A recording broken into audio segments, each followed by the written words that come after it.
Chapter 139, Studying 3-0782. After the crimson light in front of him dissipated, Derek Berg saw his room once again. He saw the pure crystal ball in his hands. Crack! The crystal ball shattered from the inside. Some of it turned into pieces of illusory beams of light that flew into the void around him, while the other crystalline fragments fell noisily to the ground. Derek looked on, dumbfounded. He could see the traces of blood on his face reflected in the bronze mirror. He noticed a crimson light spiraling on the back of his right palm, forming a circle with lines extending out from the edge. The strange symbol bore into the back of his palm and vanished. Derek fell into a daze in the time it took several flashes of lightning to illuminate the sky before snapping to his senses. He looked at the fragments of the crystal ball on the ground, then looked at the back of his right hand as his gaze turned deeper. He walked out of his bedroom, returned to the living room, and opened the door to look up at the sky above the city of silver. An arc of lightning streaked across the sky, illuminating the city with a silver sheen. Right on the heels of that was rumbling thunder. The world belonged to the dark. Without any speck of light, the heavy darkness only left people in despair. Derek clenched his fists. There was no joy in his eyes, for they were still filled with the remnant grief and pain. But he was no longer lost. Phew, looks like I've managed to trick another person into becoming a member. No, I've managed to recruit another member. Klein shook his head and mocked the present strength of his tarot club. The leader, the fool, was only a sequence 9, one who had just fully digested the seer potion. And there were at least 3 high-sequence beyonders at sequence 4 in the hopeless city of silver that the sun spoke of. After mentioning the acting method one more time, I can start telling the captain the specifics and hand in my special application.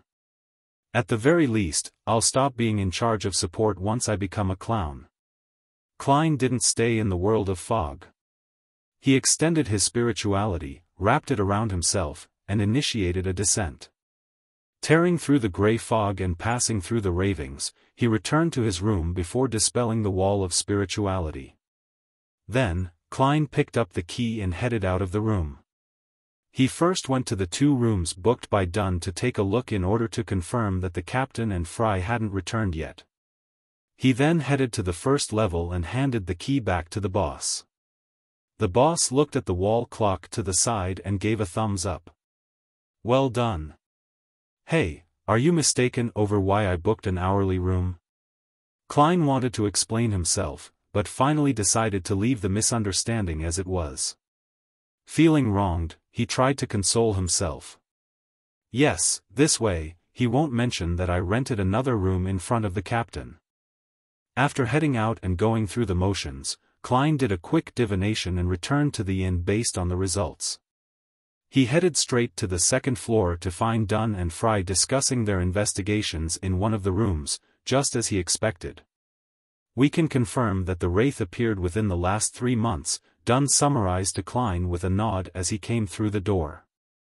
Klein immediately echoed, my investigations also confirmed it. He highlighted the main points of his questioning and concluded, there's a townsfolk named Scoundrel Grey who claimed that he had the portrait of the first Baron Lamud. He said that it was an antique oil painting more than 1,000 years old. Don't tell me you bought it? Dunn's eyes shimmered as he was taken aback before he asked. Captain, do you think that I'm so stupid to be fooled that easily? Klein gave a dry laugh. No, I didn't. Even though I'm a history student, I have attended some lessons on archaeology and have some degree of experience in this area. I can more or less determine if something is fake. The person in the portrait looked a little like my history teacher, Mr. Azik. He casually mentioned the most important piece of information. And indeed, Dunn didn't pay too much attention to it. He massaged his temples and said, this is a small town near a historical site. There will always be a myriad of antiques here. I just saw a vendor selling the silver wine glasses of Baron Lamud. Someone tried to sell me the insignia of the Lamud family, claiming that it had been dug out of the castle, Fry added. Klein subconsciously asked, "Did you guys buy them?"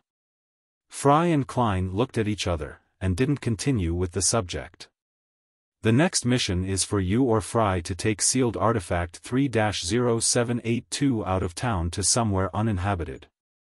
Otherwise, a good half of the people in this inn will become idiots blathering praises of the sun. Are you going first, or Fry? Dunn looked at Klein with his deep gray eyes. Me. Klein raised his hand slightly and smiled. It's still quite early, so I can come back and have a nice sleep later. We're doing 2-hour shifts, right? Yes. Fry, go over with Klein and confirm where you'll exchange the sealed artifact. Dunn turned to look at corpse collector Fry. He had already found an opportunity to hand sealed artifact 3-0782 over to Fry when they split up to conduct their investigations. Otherwise, he would have been purified and started praising the sun. Fry hadn't had enough time to recover, and could only hold the item for another 3 hours. All right.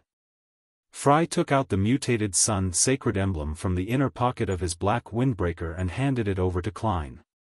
Klein took the item with a fair bit of curiosity and interest. The metal was warm to the touch, as if hot water was flowing within it. The warm, gentle glow was like a ripple, spreading outward in waves and bringing with it a pure smell. At the same time, Klein felt that the dark golden sacred emblem carved with the symbol of the sun was cleansing his spirituality, removing the impurities and leaving it pure. Of course, all sealed artifacts have their dangers. Death might occur if one isn't careful enough. It's even possible to have a fate worse than death.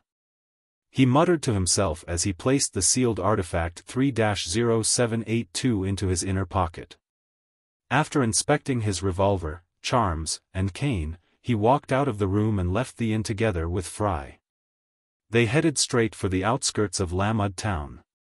The two circled an area beside a sparse and deserted forest and confirmed that there was no one within dozens of meters of them. Chase away anyone who approaches you, Fry coldly reminded. I'll come to take your place in 2 hours. Sounds good, Klein replied with a smile. After seeing Fry enter the town, he found a tall boulder he had eyed previously. He picked up some leaves from the tree beside him and wiped the surface of the boulder. He then touched the top of the stone with his finger and inspected the stone under the light of the crimson moon. After confirming that it was clean, Klein put on his black windbreaker and sat down. Why stand when you can sit? Klein thought to himself. After a few minutes of silence, he looked at the dark, quiet, and rather scary forest. He couldn't help but stand up, taking out several metal bottles from his hidden pockets and scattering their contents, herb powder and essential oils, around the boulder. Klein recited an incantation in Hermes. With the help of the materials, he created a barrier of spirituality, sealing the area he was in. He did this simple ritual for 2 reasons. First, he didn't want to rely too much on his premonition for danger as a seer to defend against corpses and spirits launching a sneak attack against him. The second reason was to keep the bugs away. This is 100 times better than insect repellent. Klein sat back down, satisfied. After sitting there for a few minutes, Klein took out sealed artifact 3-0782 out of curiosity. He began a detailed inspection of the mutated sun sacred emblem. I wonder if I could use divination to find out its origins and how it became special. He took out the pen and paper he always had on him and wrote a statement, the origin of the mutated sun sacred emblem in my hands. As a qualified and true seer, Klein had made the preparations needed to divine anywhere. After reciting the statement 7 times, he closed his eyes and entered a state of cogitation, using that as a launchpad to propel him into his dreams. All he saw were fragmented pieces of light in his dreams. Other than that, he didn't learn anything else. Yes, the church must have gotten other seers to attempt the same thing in the past. The fact that there is no mention of its origins must mean that there was no result from the divination, just like what happened just now. Klein sighed. He then thought, I wonder what would happen if I eliminate the interferences? This thought immediately filled Klein's head, pushing his curiosity to a peak. After more than 10 minutes of hesitation, he stood up. He decided that it was fine since there was no one around, considering how he was in a secluded area of the forest. He took 4 steps counterclockwise inside his wall of spirituality before entering the world above the fog once again. Klein sat at the seat of honor of the ancient table in the magnificent palace. He conjured a few sheets of yellowish-brown goatskin in a black fountain pen, as well as the mutated sun sacred emblem. It feels rather real. He rubbed sealed artifact 3-0782 in his hands, finding the tactile feedback identical to the one he had felt in the outside world. It instantiates itself based on what I felt. Klein mumbled to himself before writing down the statement he had come up with previously, the origin of the mutated sun sacred emblem in my hands. After reciting the statement 7 times, he held the piece of goatskin and sealed artifact 3-0782 in his hands. He leaned back and entered his dream. In the blurry dream world, Klein saw a drop of glowing gold liquid. It was warm and bright. It was suspended above an altar, before a man dressed in a white classic robe. The man only had his back facing Klein. He had lost all signs of life as he fell slowly towards the sacrificial altar. At that moment, the sun sacred emblem he was holding had come into contact with the golden liquid, the latter quickly seeping into the emblem. The dream quickly dissipated after Klein saw this, waking him up. So it was because of the golden liquid that this sacred emblem has been so effective and uncontrollable to this day. Decades have passed since the discovery of this emblem, but its cleansing powers haven't declined. I wonder what that golden liquid was. Some advanced Beyonder ingredient? Klein toyed with the sealed artifact 3-0782 in his hand and slipped into deep thought. After deliberating over it for a few minutes, he tried to emulate the feeling he had in the dream. He wanted to separate the golden liquid from the mutated sun sacred emblem he had conjured. He accomplished it almost immediately as the thought came to him. Klein looked in shock at the emblem, which was no longer warm or pure. He watched as the drops of golden liquid silently suspended themselves in the air. He had even more praises for this mysterious space above the fog. This is practically a miracle, even if the separation and instantiation here isn't real. The origins of this drop of golden liquid. He penned down a new statement with great excitement. Chapter 140, Expert at Courting Death, the origins of this drop of golden liquid. After reciting the divination statement 7 times, Klein held on to the goatskin and the illusory golden liquid before leaning back in his seat. He didn't know if he could divine with the item that was instantiated based purely on a feeling. All he could do was make bold assumptions and carefully seek confirmation. In seconds, Klein's eyes darkened, turning from brown to black as he entered a state of cogitation. His eyelids drooped down and he saw the illusory yet blurry dream. In the blurry world that looked in shambles, a golden, glaring sun suddenly appeared. A low grunt resounded across the void. The pure and clean light suddenly lit everything up as the gold and burning flames swept outwards. Boom! Klein was instantly expelled from his dream world and flipped onto his side as he shivered. His body seemed to become a huge bonfire which burned with a raging flame. At that moment, his thoughts were all over the place. No proper idea could form from the chaos in his mind. Rumble. The mysterious space above the gray fog shook violently, and the lofty palace collapsed inch by inch. The ancient, mottled bronze table broke into a few pieces.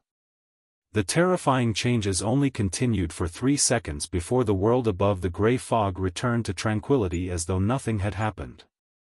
The gold flame on Klein gradually extinguished. He rolled around on his charred skin as he groaned in pain, until he eventually regained his ability to think. He supported himself on the armrest of the high chair and stood up with great difficulty. He was terrified and confused about what had just happened. He had never imagined that a mere divination would result in such consequences. He panted and lifted his head to survey his surroundings. He realized that the lofty palace and ancient bronze table, which looked like they had stood unchanged since ancient times, had been damaged. In the world above the gray fog, which had never experienced any abnormality, it was simply an unprecedented level of damage. What happened? Did my divination point toward some unfathomable existence? Klein calmed down slightly and let his burned flesh shed while he speculated. If I wasn't protected by this mysterious space above the gray fog, there might not even be ashes of me left behind. Could that drop of gold liquid be the blood of a god? Did I see the eternal blazing sun or some powerful angel of his? No, that was the sun, so I think it was the former. Damn, did I just look directly at a god? Klein felt more fear as he thought about it. He felt that he had nearly died. Those who know nothing fear nothing, but those who don't court death won't die. In the future, I can't just divine anything and everything. Who knows what I'll see? If that were to happen once more, I don't know if this mysterious space could even shelter me from fatal damage. When that happens, I'd actually die. Yes, it definitely won't do if I continue making experiments with the golden liquid. The existence from before which was likely eternal blazing Sunday. He must have sensed the sudden, hidden and unexpected influence from the divination above the gray fog and failed to respond in time. If he were prepared, this mysterious space might not have been able to withstand the repercussions. Having come to this realization, Klein's body had already returned to normal. It was no longer charred, but compared to before, he was dimmer and more incorporeal than before. He lifted his hand to massage his temples and commanded with his mind to restore the palace and the long table. Then, the palace that looked like the home of a giant and the long table cast out of bronze returned to normal. Everything looked like it had before. Klein sat down and leaned against the back of the chair. He mocked himself and said, "Well, this isn't entirely bad. At least I know the limit of the mysterious space and I have a certain goal. Only powers approaching the angels of the gods can completely influence the power of the area above the gray fog. Sigh, I have to add another new rule to my seer principle. Do not randomly divine things that involve a high-level entity. Yes, I shouldn't hastily activate my spirit vision either. If I were to look directly at things that shouldn't be looked at directly, it might be game over.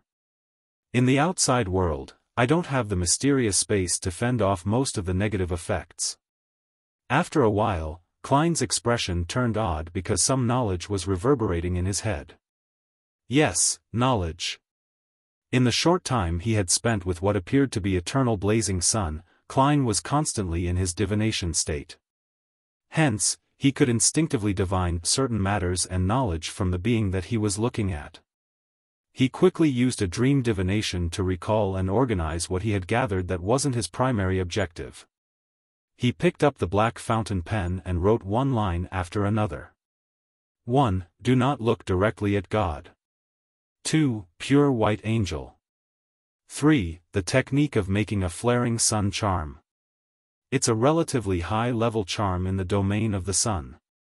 Its potency can last a year before it deteriorates. There's no need for a ritual to pray to the eternal blazing sun, but the procedure requires the sealed artifact 3-0782 to take the ritual's place. It will siphon power from the mutated sun sacred emblem.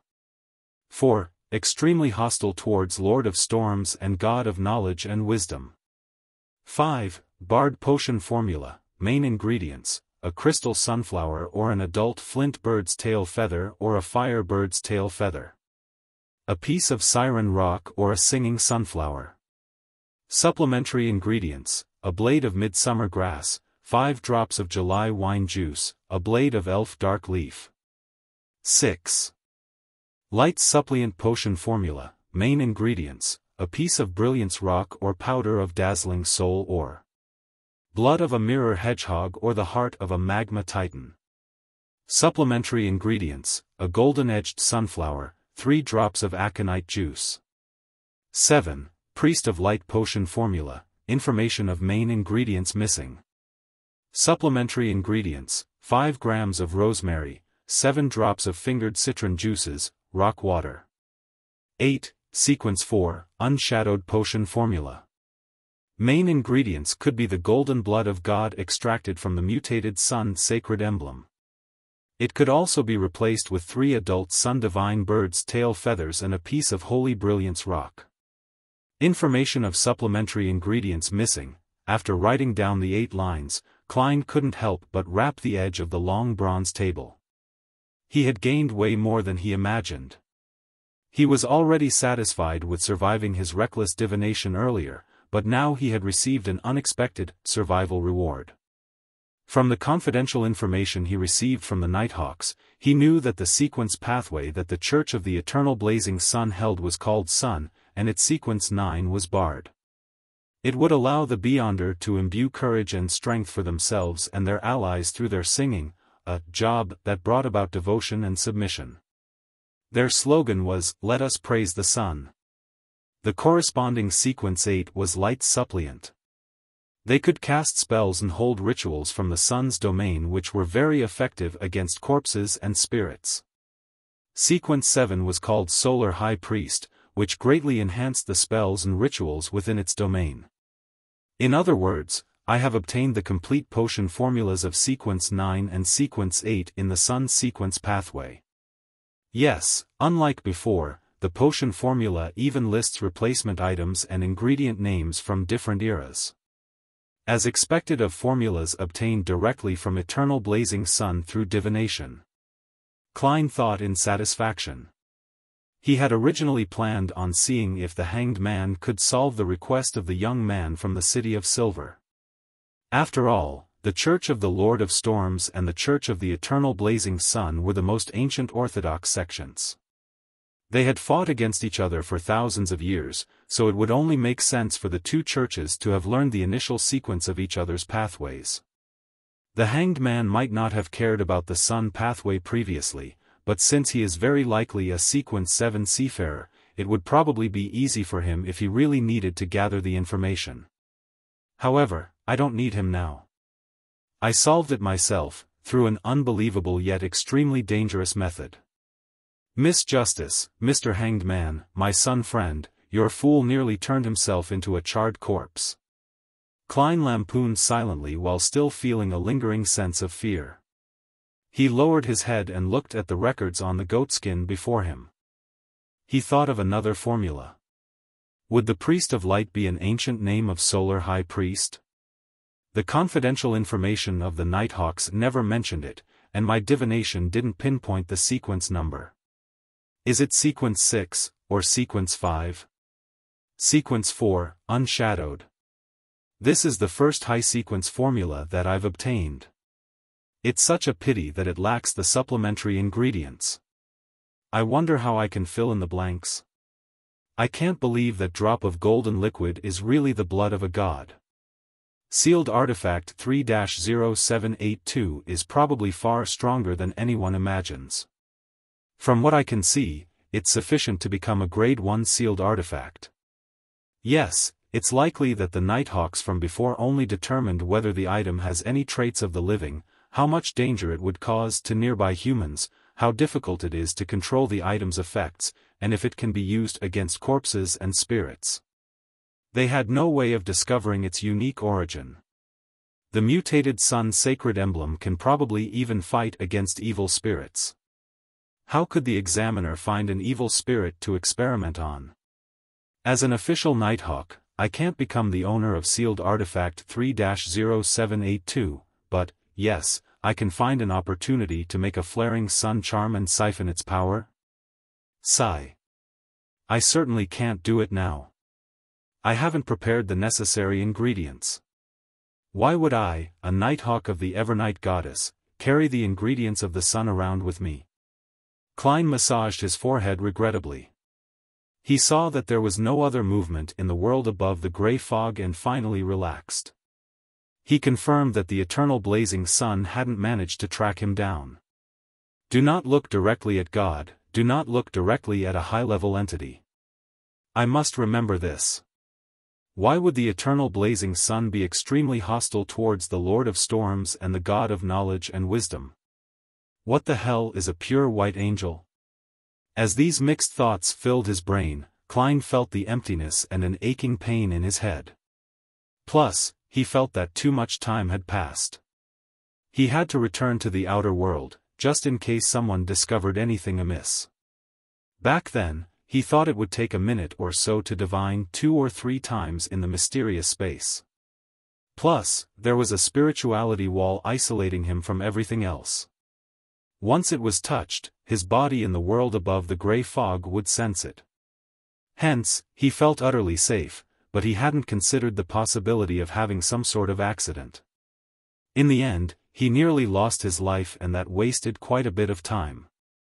Due to the fact that he was afraid that he would be greeted by a light of purification beam or discover that the mutated sun sacred emblem was damaged, he enveloped his body with spirituality before he stimulated a descent with his heart in his mouth.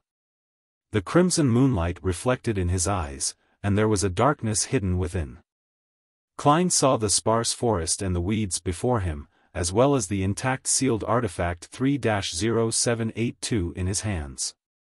After a few seconds of breathless anxiety, he finally believed that he was safe. Phew! Klein let out a breath of relief. He felt exhausted after his insane probing at the border of death. Chapter 141, Nightmare. The exhausted Klein dispelled the sealed wall of spirituality, allowing the cool wind to blow onto his face. The scent of grass and trees that the wind carried revitalized him. He rubbed the warm and classic sealed artifact 3-0782 with his hands and sighed to himself. Who would have thought that there would be a drop of God's blood in this emblem? I have to assume that the experts from the Church of the Eternal Blazing Sun must have tried searching for this item in the past, but couldn't find it. Klein stretched his neck. He didn't dare try anything else, keeping the mutated sun sacred emblem in the inner pocket of his windbreaker. His hand followed a chain and took out a silver vine leaf pocket watch. He opened it to see that there was still about an hour before Corpse Collector Fry's shift. I need 2 matches to prop up my eyelids. This is a side effect of that near-death experience. Klein didn't have any other ideas. All he could do was take out a small metal bottle from a tiny hidden pocket. He uncapped the bottle and brought it near his nose. A pungent smell, a mix of mint and disinfectant, quickly entered his nose, giving Klein goosebumps. His senses were jolted, making him forget his fatigue temporarily. He had learned the formula from Corpse Collector Fry. It was called Quelaag's oil, and it could help a person ignore the stench of rotting corpses, as well as refresh and clear the mind. The next hour felt like torture. Klein paced around from time to time, and was bitten by the mosquitoes in the forest several times. Finally, he saw the black-haired, blue-eyed Fry walking out of the town wearing a windbreaker and holding a cane. Even though Fry still looked like a living corpse, Klein felt as though he was looking at his savior. He covered his mouth and let out a yawn, making his eyes teary. He made his way over and took out sealed artifact 3-0782 from his pocket. What happened? Fry asked as he looked at his partner's pale face. Klein sighed and said, I just did my shift at Cheney's Gate the previous night and didn't sleep too well in the morning, so I'm very tired. He didn't elaborate further and changed the subject. Shall I come for my next shift 4 hours from now? 7 hours. The captain doesn't need sleep at night. Fry took the mutated sun sacred emblem. I'm glad someone enjoys staying up late. Klein ridiculed the captain under his breath. He bade goodbye to Fry and walked towards the town. On the way back to the inn, he took out his pocket watch again and checked the time. 10 minutes earlier than we arranged. What a nice person. Klein laughed and walked faster. He returned to the inn and opened the half-closed door. The boss watched him as he made his way to the second floor before he entered his room. He removed his coat and shoes after locking the door. He didn't wash up, but instead fell directly onto the bed. His breathing became heavy in just a few seconds, then long and peaceful. In his dreams, Klein returned to Earth where he was playing a game he hadn't beaten. A cup of soda and a plate of spicy chicken wings were on his left. To his right was a bowl of rice and bitter bamboo shoots meat soup. He didn't like bitter bamboo shoots, but he liked it in soup with meat slices. The refreshing taste and the little bit of fat from the meat were tantalizing, a perfect complement to the rice. He could eat an extra bowl of rice if it was paired with some good sauce dip. Just as Klein was about to enjoy his supper and continue playing his game, his dream changed again, presenting him with the internal layout of 2 Daffodil Street. Klein suddenly became alert, aware that he was dreaming. He saw himself seated at the side of the dining table, a copy of the Tianjin Daily Tribune in his hand. In front of him was a bowl of tomato oxtail stew, pan-fried lamb chops, mashed potatoes, and wheat bread. He subconsciously turned to look at the door, suddenly noticing a figure standing outside the window of the living room, silently staring inside the house. Klein was shocked. He immediately recognized the gray-eyed Dun. Half his face was clinging close to the window as he silently watched the people inside. "Captain, can you not scare someone in their dreams? Is this your way of acting as a nightmare?" Klein thought, finding humor in his exasperation. He scooped up a mouthful of stew and put it into his mouth. "Ah, this is my cooking." He sighed to himself. He understood why he suddenly became alert in his dream, why the scene of him on Earth vanished. He would naturally become aware when someone barged into his dreams. At this moment, Dun left his spot by the oriel window and directly entered the house. In his black windbreaker, he came silently before Klein. He took off his hat and nodded before sitting down. He didn't stand on ceremony, picking up cutlery and quickly polishing off the stew, lamb chops, wheat bread on the table. Klein looked on dumbfounded, unsure what the captain was doing. "Phew." Dun exhaled in satisfaction and gave Klein a thumbs up. He then took out his pipe and a matchstick before taking an intoxicated puff. He exhaled a cloud of smoke and stood up. He then put on his hat and bowed before leaving the house and the dream. Klein looked at the captain's back, unable to collect himself for a long time. He looked down at the empty plates and instinctively wanted to conjure up the food he had just now. But this time, the oxtail stew, lamb chops, mashed potatoes didn't appear in his dream. It was completely eaten. A nightmare can do that? Klein twitched his lips and thought in frustration. So the captain's goal was to prevent me from eating supper in my dream? That sure is a nightmare. This method of acting as a nightmare sure is creative. He let out a laugh and exited his dream, once again falling asleep. At about 5:30 the morning the next day, Klein, who had no choice but to wake up early, drink his coffee and eat his toast and bacon. He hurried out of town to take over from Dun. At 7 in the morning, they prepared to set off back to Tianjin. It wasn't even 10 when they arrived at 36 Zutland Street. Fire sat behind the typewriter after Dun, the most energized of the lot, returned sealed artifact 3-0782 to the back of Chinese Gate. He took advantage of the fact that the clerks hadn't arrived yet so that he could write a report on the mission and the claims of the related expenditures. Klein looked on from the side, satisfied that the items he had expended were within the list, including the materials he used to drive the bugs and mosquitoes away.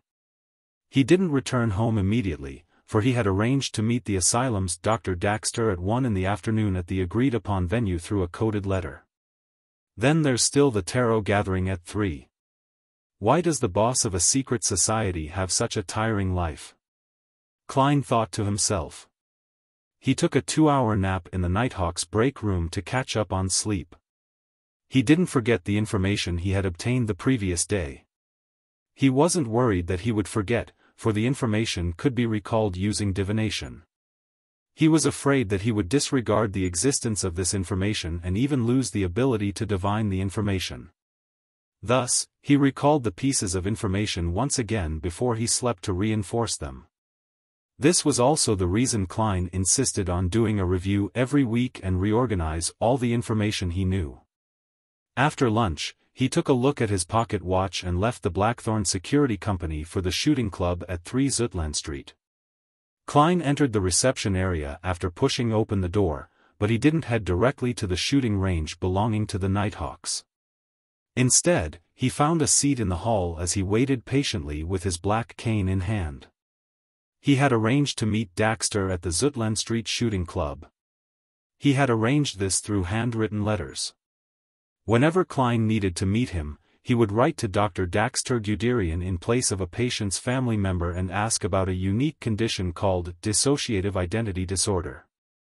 In his letter, Klein would use various methods to mention the term spectator, as well as a hidden mark of ink to authenticate his identity. The letter would also casually mention a time to meet. As for the place to meet, they had already decided this the first time they met. If Klein felt that there was a need to change the location, he would mention it when they met in person. When Daxter Guderian needed to meet for non-urgent matters, he could send a letter to the Hound Pub or the Shooting Club. The recipient would be marked as Mr. Hornaces, which Klein would take at scheduled times. In urgent situations, he could hand the letter directly to the boss of the Hound Pub, Wright, and mention his search for mercenaries. This way, Wright, who was an associate of the Nighthawks, would immediately hand the letter over to the Blackthorn Security Company.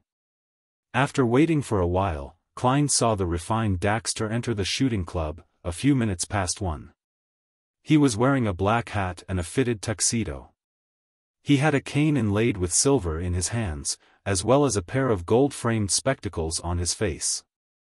Daxter walked around the club without attracting attention and saw Klein, who nodded slightly. He then retracted his gaze and walked to the counter, expertly applying for a shooting range and renting a gun. This was not his first visit. Small shooting range 7, 3 solely an hour. The fee for renting a revolver is 1 solely 7 pence per hour and it contains 6 rounds. The receptionist quickly settled the request. After Daxter confirmed that he was renting the items for an hour and paid the fee of 10 solely, he took the revolver and extra bullets and was led into the respective shooting range by the facilitator. Klein waited another 5 minutes before slowly standing up. He grabbed his cane before walking to the small shooting range 7 and knocked on the door. The door opened a tiny crack with a creak. Daxter first looked around cautiously, then opened the door fully. Klein immediately entered and locked the door. "Good afternoon, Mr. Daxter," he said as he took out a 10 solely bill. He handed the bill over to Daxter. "We wouldn't let our associates bear any extra fees. Because I can claim compensation," he added in his heart. Daxter didn't decline. He took the cash and asked heavily, "Mr. Moretti, why did you ask to meet me?" Chapter 142, Association. Klein obviously couldn't just bring up the telepathist formula right at the start. However, he didn't hide his intention either. After all, the man opposite him was a spectator. He wouldn't be conned so easily. Has Hood Eugen behaved unusually recently? He first asked Daxter Guderian about the patient in the asylum who was a member of the psychology alchemists. Daxter examined Klein's eyes, expression, and gestures. He thought and said, "No, he's acting normal. Frankly speaking, I think if he really wanted to leave the asylum, he could immediately behave in a very healthy and very normal manner. But he hasn't done so, and he continues to stay in the asylum. He appears to be treating every patient. Yes, patients who exhibit chaotic, violent, or abnormal thoughts appear to be getting better. Maybe Hood Eugen is trying to train his beyonder powers with this method." Psychiatrist, sequence 7 that corresponds to spectator? Perhaps even higher.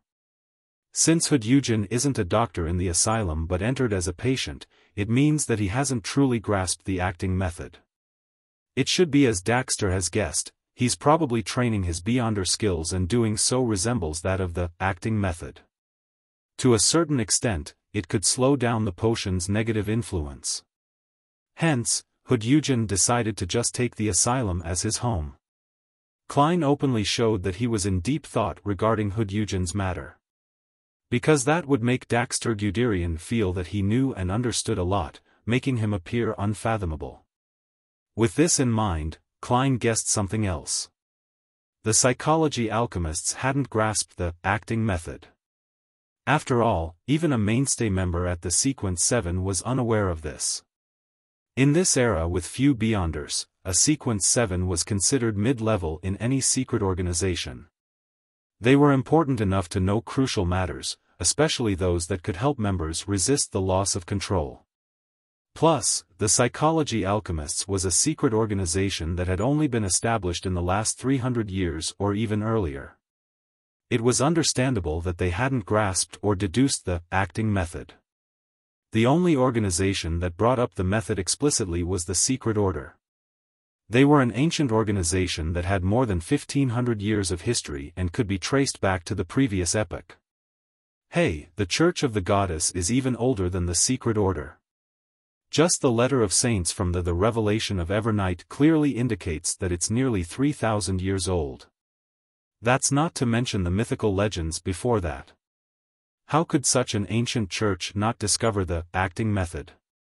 During the long history of a huge organization, there must have been members who experimented with various possibilities, just like Spirit Medium Daily. They might not have understood the principle of the acting method in detail, but they acted out the name of the potion correctly anyway. They would have discovered the gist of it through the good feedback they received. As that accumulates through the generations of Nighthawks, unless the higher-ups were a bunch of curly-haired baboons, it would be impossible to deduce the acting method. Klein's thoughts made the connection and was suddenly shocked. To the Nighthawks who didn't know of the acting method, someone like Spirit Medium Daily was a genius, an example that an ordinary member couldn't emulate. Hence, no one suspected that the experience of Daily and others could be adapted for their own use. But to those who have grasped the acting method, this would be extremely odd. Klein believed that in the long history of the Church of the Evernight Goddess, Spirit Medium Daily was definitely not the first member to have used the acting method to digest the low sequence potions quickly. She might not even be in the top 10 or top 50. It doesn't make sense. Unless Daily didn't understand the acting method on her own, but had other people's guidance. Then, it could be concluded that every member of the Holy Cathedral follows the beliefs of the past, believing in their predecessors' experience, and not daring to rebel against their teaching. After all, rebelling would imply the loss of control most of the time. Yes, other than this explanation, there is another possibility. The higher-ups of the church have hidden the acting method for some reason. I need to flip through some records and search for examples of Beyonders in the Church of the Evernight Goddess digesting their potions quickly, as well as their final outcome. Klein thought with a mask of solemnity. Daxter looked at him, waited for a few minutes, and asked curiously, "Officer, is there some sort of problem with Hudjujin's actions?" "Not right now. It just made me think of other matters," Klein replied, smiling. He cast his suspicions aside. He asked instead, "Has there been any actions taken by the psychology alchemists recently?" "No, besides a small gathering in Awa to exchange items and experience," Daxter answered honestly. Klein nodded slightly and said, "How about your own situation?" Daxter controlled his expression as he replied, "Not too good myself. I still hear some ravings and have some illusions. If I wasn't a doctor specializing in mental health, I might even think that I have some sort of disorder." As he spoke, his face grew solemn. "I followed Hudjujin's and your instructions to ignore those illusions and ravings. That made me feel much better, but they still affect my sleep, and I have become more grumpy and short-tempered. I'm not like myself, as though another new me is growing from within, or maybe it could be described as a new character. I'm very worried and terrified that I might suddenly lose control one day. Just as I have predicted, I didn't even need to divine to see that coming. Having prepared for this, Klein smiled and said, "You don't have to worry, you're a subsidiary member of the Nighthawks now. There are benefits for you. As an ancient organization, we master many methods to keep one from losing control. It isn't 100% effective, but it will definitely help you. Besides, I'm willing to share with you my personal experience. You must know the man standing before you only used a month to shake off the shackles of illusions and ravings, and they haven't resurfaced. You should know from Hudyujin and your other cadres that doing so is very difficult." For Sequence 8 telepathist, Klein bragged a little. "Officer, there's a bit of a lie in what you said, but it's mostly the truth," Daxter suddenly said calmly. "What do you want from me?" "It's tough to lie to a spectator." Klein replied with a smile, "It's not something that only I want to get. Miss Justice wants it too."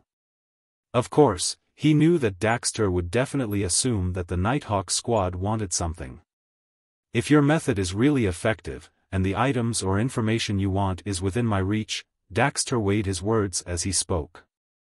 "I will give you the perks in advance," Klein said straightforwardly. "We want the telepathist formula." He wouldn't hide the potion formula but inform the captain as well.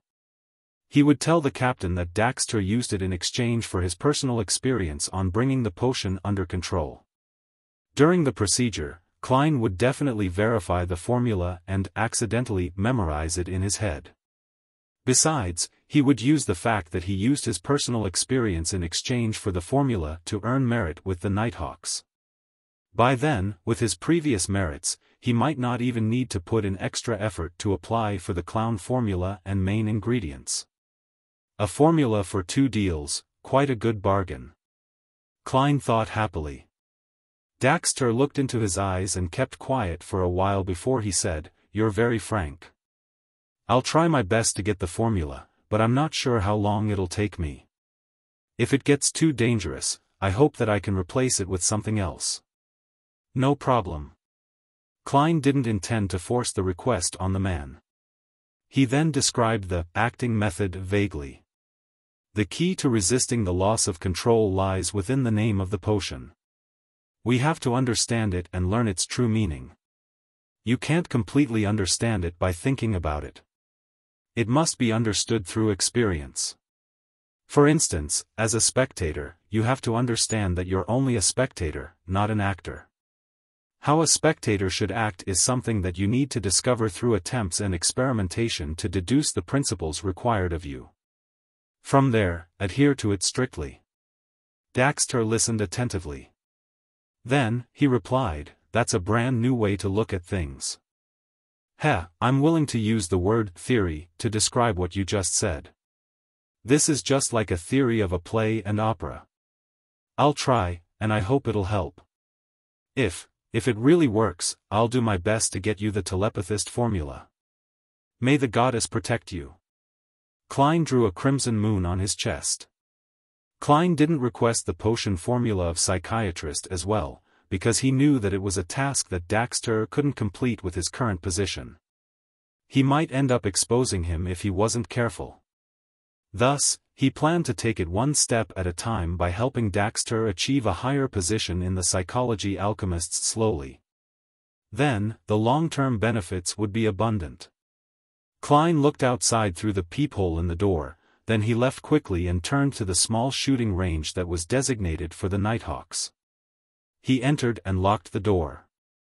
His face grew grave once again. When he was guessing the reason why the Church of the Goddess hadn't developed the acting method, he realized another thing that he had overlooked. He had overlooked it because he had obtained 2 crucial factors in reverse order. It made him fail to make a further consideration. The first matter was that the Antigonus family was destroyed by the Church of the Evernight Goddess. The second matter was that the Antigonus family had the seer sequence in its grasp, or at least, most of it. As there was a very long period of time between when Klein learned the 2 facts, he almost didn't piece them together. Hence, he overlooked something that should have been pretty obvious. Since the Antigonus family had grasped a majority of the sequences of the seer pathway, how is it possible that the Church of the Evernight Goddess only received sequence 9 seer? They should have obtained more than that as the spoils of war. If a member from the Aurora Order got a hold of the clown formula from the Antigonus family's magical notebook, then what about the church that destroyed the entire Antigonus family? Even if the Antigonus family was well prepared and hid their most valuable things at the highest peak of Hornacis Mountain, the church of the Evernight goddess shouldn't have gained so little. They were the ones who killed the family members of Antigonus' family. Furthermore, the dead can be made to speak. Chapter 143. The fool's real-time. Klein paced around the small shooting range as he pondered over the intent of the Church of the Evernight Goddess regarding the seer pathway. Do they not want Nighthawks to choose this pathway, or do they not want Beyonders to become powerful through this pathway? As such, they only revealed the sequence 9 seer, which is clearly a support type. Captain also mentioned that the Holy Cathedral might have the subsequent recipes. No, they didn't even provide the names of the potions for sequence numbers 8 and 7 in the confidential information that I read. They merely described the battle characteristics of each sequence. In other words, they don't want those under them to realize that the church might hold the actual formulas. Is there a possibility that Nighthawks who chose this pathway could become vengeful spirits for the Antigonus family, and thus, the higher-ups of the church made a decision like this? Or could there be some other reason? Klein suddenly felt incredibly suspicious, a sense of intense wariness and vigilance, towards the higher-ups of the church. He began reconsidering whether he should openly hand over the special application to become a clown. If there are some terrifying secrets behind this, wouldn't I be jumping into the fire myself? Frankly, I'm not a person that can be placed under strict investigation. But the Tinjin branch has handed the clown potion formula over to the church. Any seer who learned of this would hope to advance. Isn't that normal? Sequence 8 is still considered a low sequence, so it shouldn't invite too much attention. The only problem is that I would only take a month to completely digest the potion and submit a special application. If the higher-ups are familiar with the acting method, they would be able to realize what I did immediately. Of course, I do have an excuse. I know spirit medium daily after all. Old Neil, who is strict in abiding by the Mystery Prior's maxim, is also my friend. The claim that I gained inspiration from them and refined the acting method isn't too hard to believe. Yes, even Daly received attention from the higher-ups only after showing signs of digesting a sequence 7 potion in 3 years, and is now being nurtured to become a future archbishop. Being at the stage of clown shouldn't garner me too much attention, unless I fully digest the clown potion in a few months, giving them confirmation to believe that I have truly mastered the acting method. In other words, applying for the clown potion isn't a risky move. I can continue with that plan, but I should pay attention to this in the future. Sigh, I'll have to take things one step at a time. I'll do a divination back at home. Klein collected himself and took out his revolver from his holster before carrying on with his daily shooting practice and maintenance. The quality of the revolver that he had gotten from his schoolmate, Welch, was unexpectedly good. Without any surprise, it would last for quite some time. Of course, he had to credit Dunn and Leonard for teaching him how to maintain a revolver. To be honest, it doesn't matter if it's damaged. These are all things I can request compensation for. Klein looked at the target, put away his revolver, and left the shooting club. He took the public transport back to 2 Daffodil Street. Before arriving at his destination, he saw a young lady pacing about his door.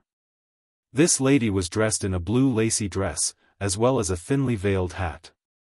She was Melissa's classmate, Elizabeth, who had her adorable baby fat. She quickly approached when she saw Klein arrive, taking off her hat to reveal her joyful face. She paused for 2 seconds before smiling. "Good afternoon, Mr. Moretti. I'm guessing that you just came back from Lamud Town, right?" "I'm sorry, I came back in the morning." Klein smiled. "No, I came from Zutland Street." Yes, that was a very honest answer. He laughed to himself. Elizabeth froze for a moment, then said with excitement, "All right, I guessed wrongly. I came to look for you because I wanted to tell you that I didn't have that nightmare last night. I no longer dreamed about the knight in black armor. This was exactly the same as the result of your divination. Of course, that wraith was completely purified by sealed artifact 3-0782. I couldn't channel his spirit even if I was there, much less your dream." Klein laughed and replied gently, "I'm happy that you're freed from your troubles. I'm also very satisfied with my divination yesterday. Thank you once again. Alright, I have to go now, I still have lessons in the afternoon. Bye-bye, Mr. Moretti. I'll visit Melissa when I have the time." Elizabeth left joyfully, renting a carriage by the side of the road. As the carriage began to roll forward, she smiled and thought proudly, "Melissa definitely doesn't know how great her brother is. It seems as though my explanation just now was useless.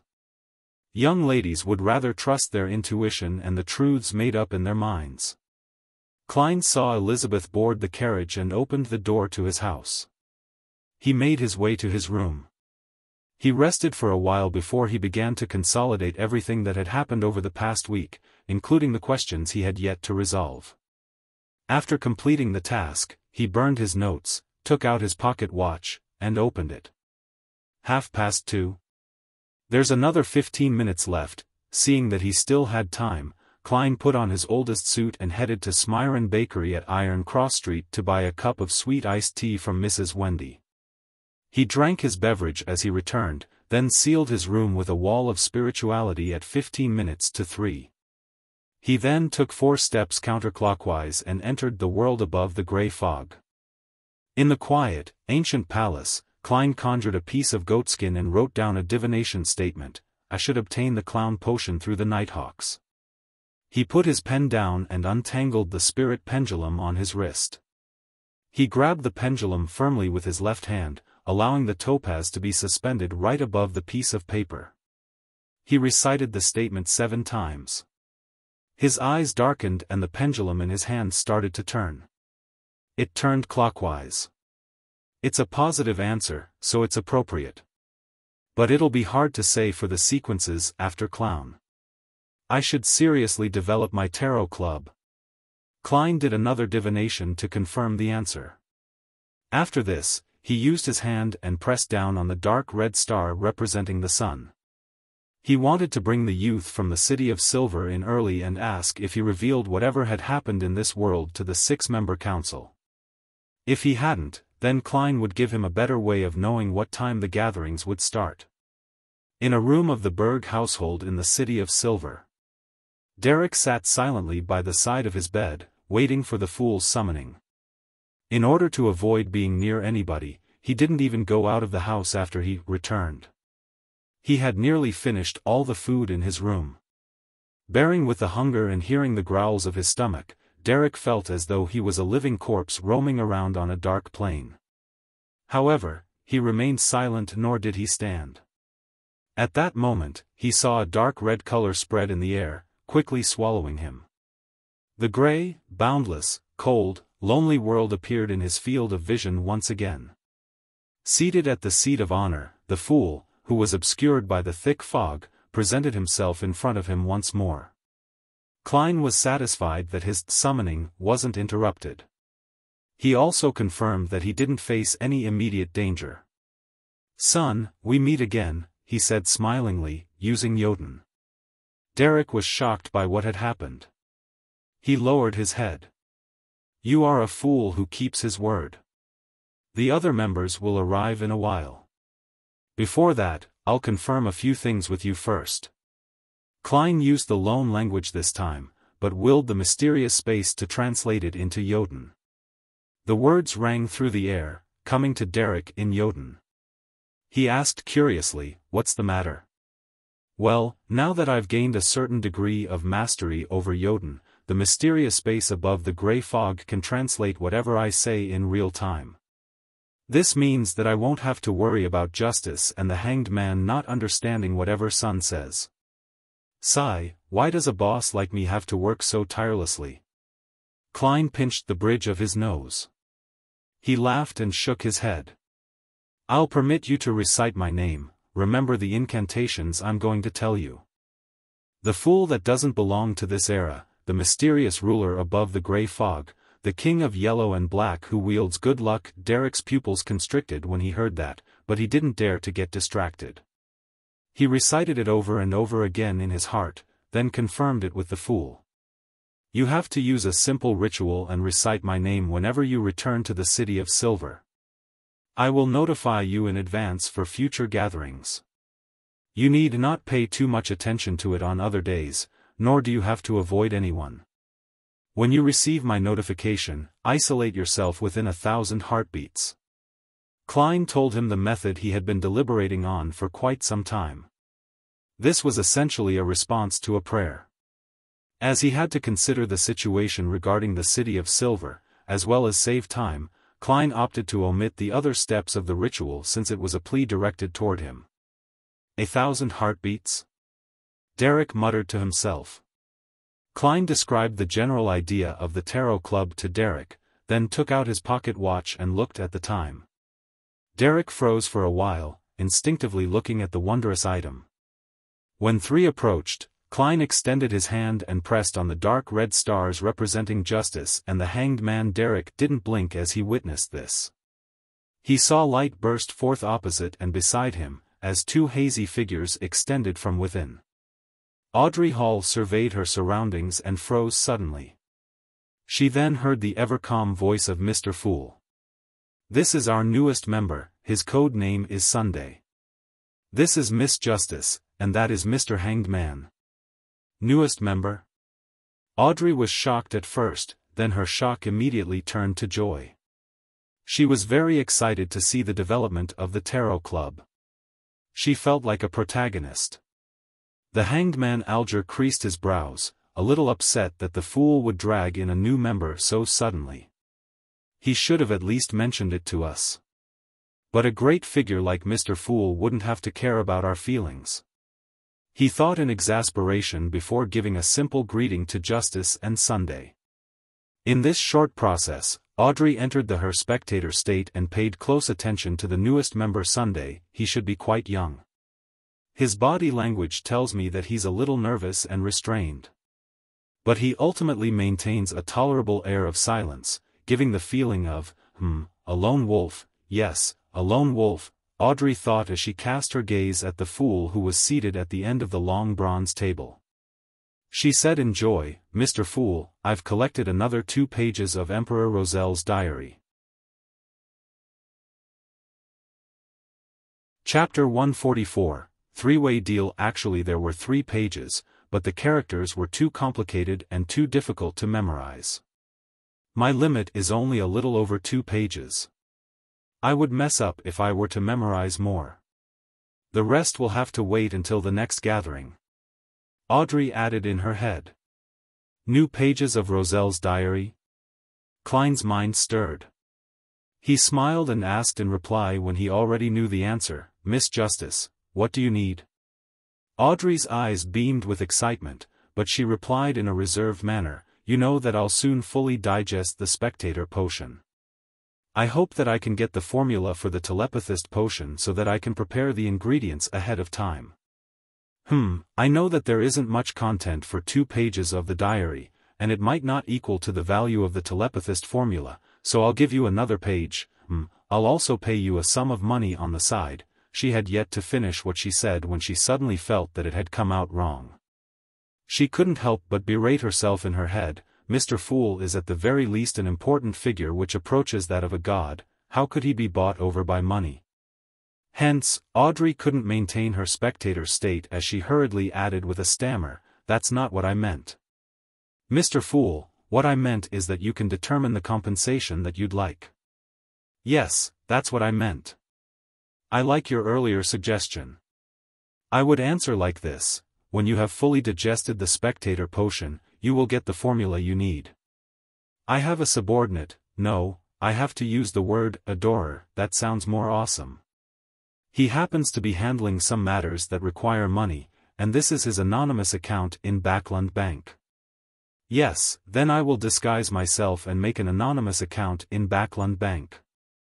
Klein didn't answer immediately but weighed his words carefully with an unfathomable expression. Backland Bank was one of the 7 major banks in the Loan Kingdom, and as such, it possessed the right to clear transactions. The Loan Kingdom settled accounts with receipts to take care of cash transfer business between banks within the same city in a centralized manner. However, unlike banks in the Intis Republic, not all banks were part of the same league.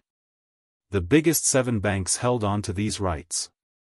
Hence, they were called the clearance banks, making other banks rely on them. Transferring money from a different location, on the other hand, could only be done within the same bank. It would be completed by squaring accounts between branches. With the invention of the steam locomotive and telegram, the efficiency of these transfers had been enhanced drastically. Just then, the son, Derek Berg, suddenly spoke. The telepathist potion formula? Telepathist that is followed by psyche analyst? Audrey looked towards him puzzledly. You know of it? At the same time, Miss Justice saw a problem through her instinct as a spectator. The young man had used the ancient title, psyche analyst, instead of the modern term, psychiatrist. This guy is very strange. Audrey examined Son's every movement. Derek didn't think that he behaved any differently but replied seriously, I can get you the formula. Then, he felt guilty as he couldn't provide it immediately. He tried his best to explain himself, it's a sequence pathway that stemmed from the dragon race.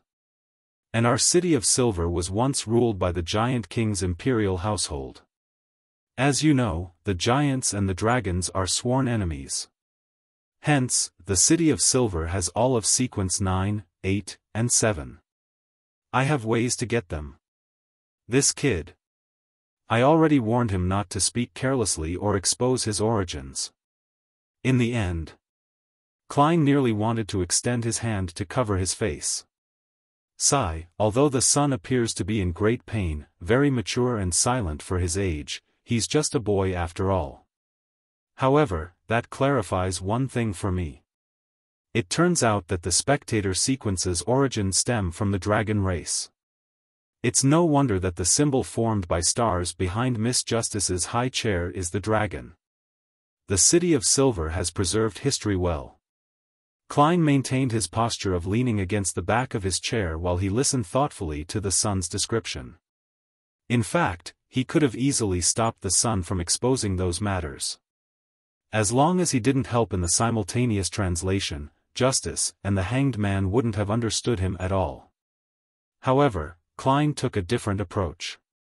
He felt that it might help him consolidate his mighty and mysterious image in the minds of the 3 members effectively. Hence, he listened with a smile and didn't make a sound. Giant King, Dragon Race, the City of Silver. Audrey was confused. She first took a look at the hanged man opposite her, but she could tell that he was shocked and confused as well from his body language. She looked sideways towards the seat of honor on the long bronze table. She saw the fool sitting on the high chair, engulfed in thick grayish-white fog.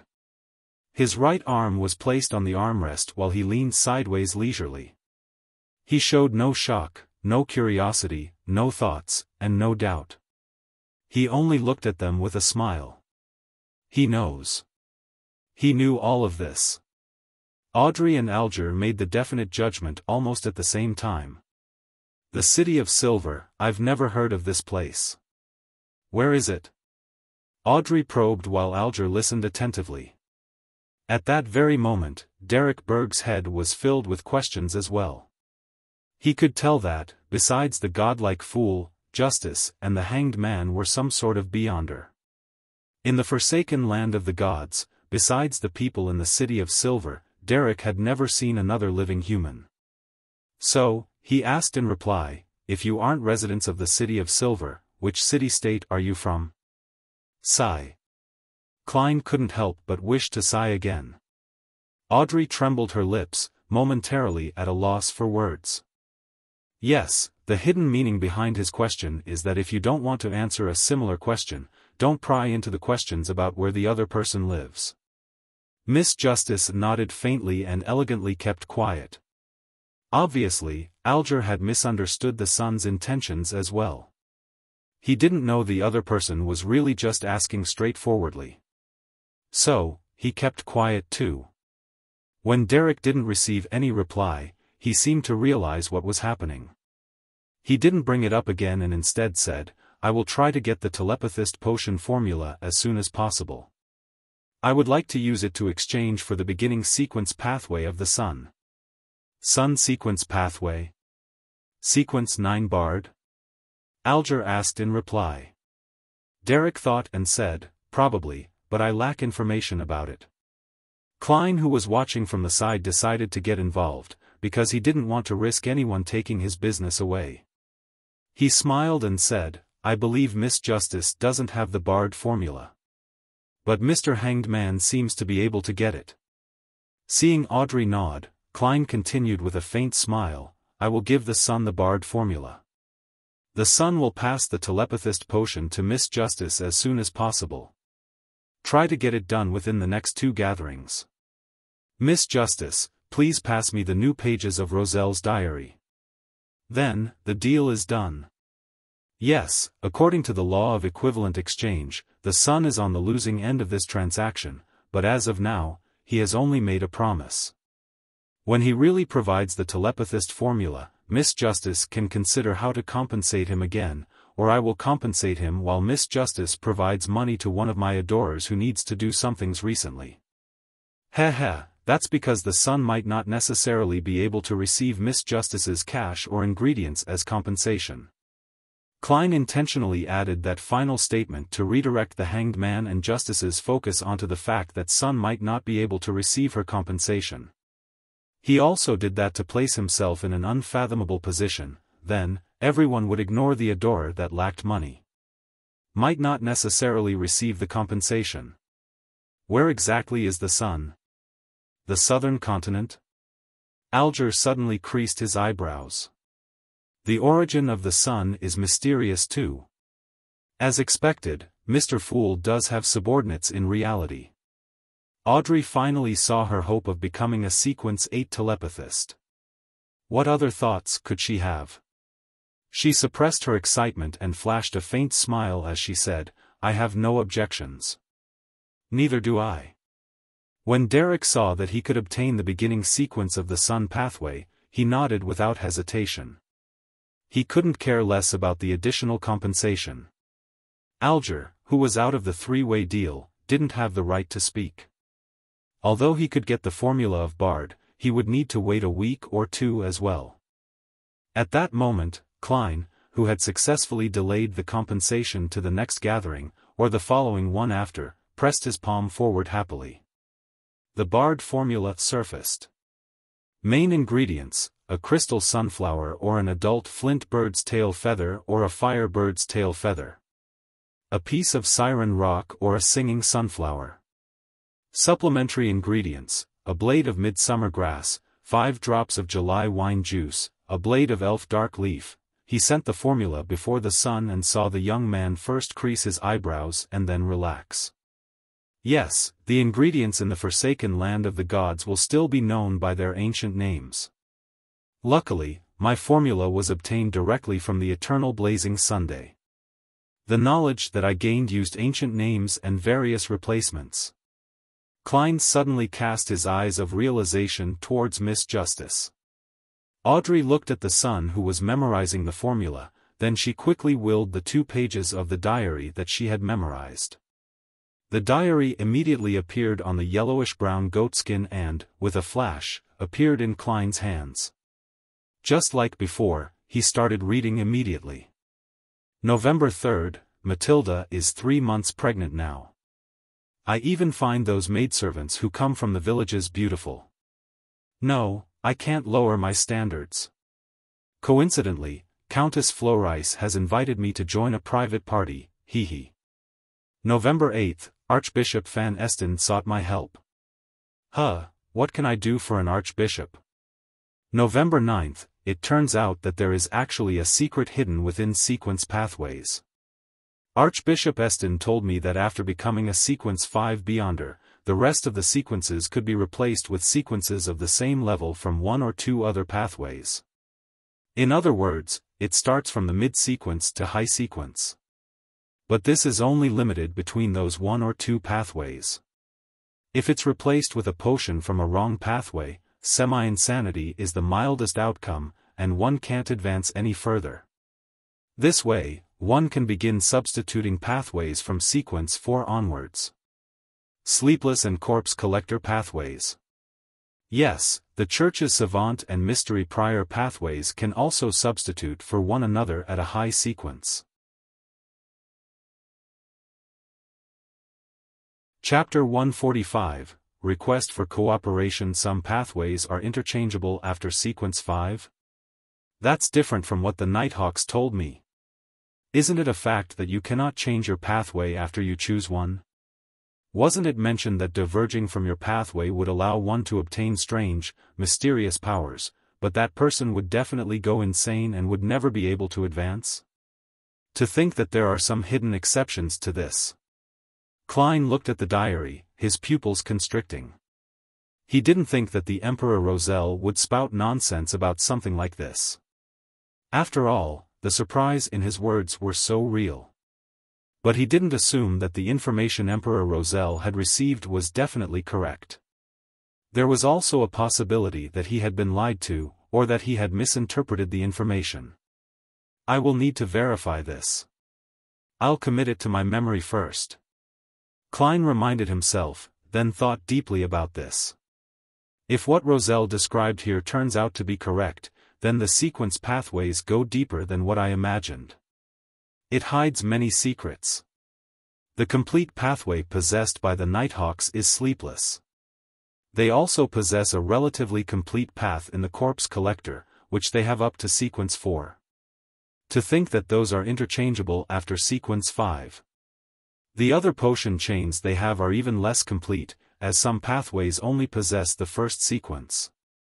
Similarly, the Church of the God of Steam and Machinery holds the complete pathway of the Savant, and has a relatively complete pathway for the Mystery Prior. These can also be interchanged at high sequences. Interesting. I wonder which pathway is interchangeable with the Seer pathway.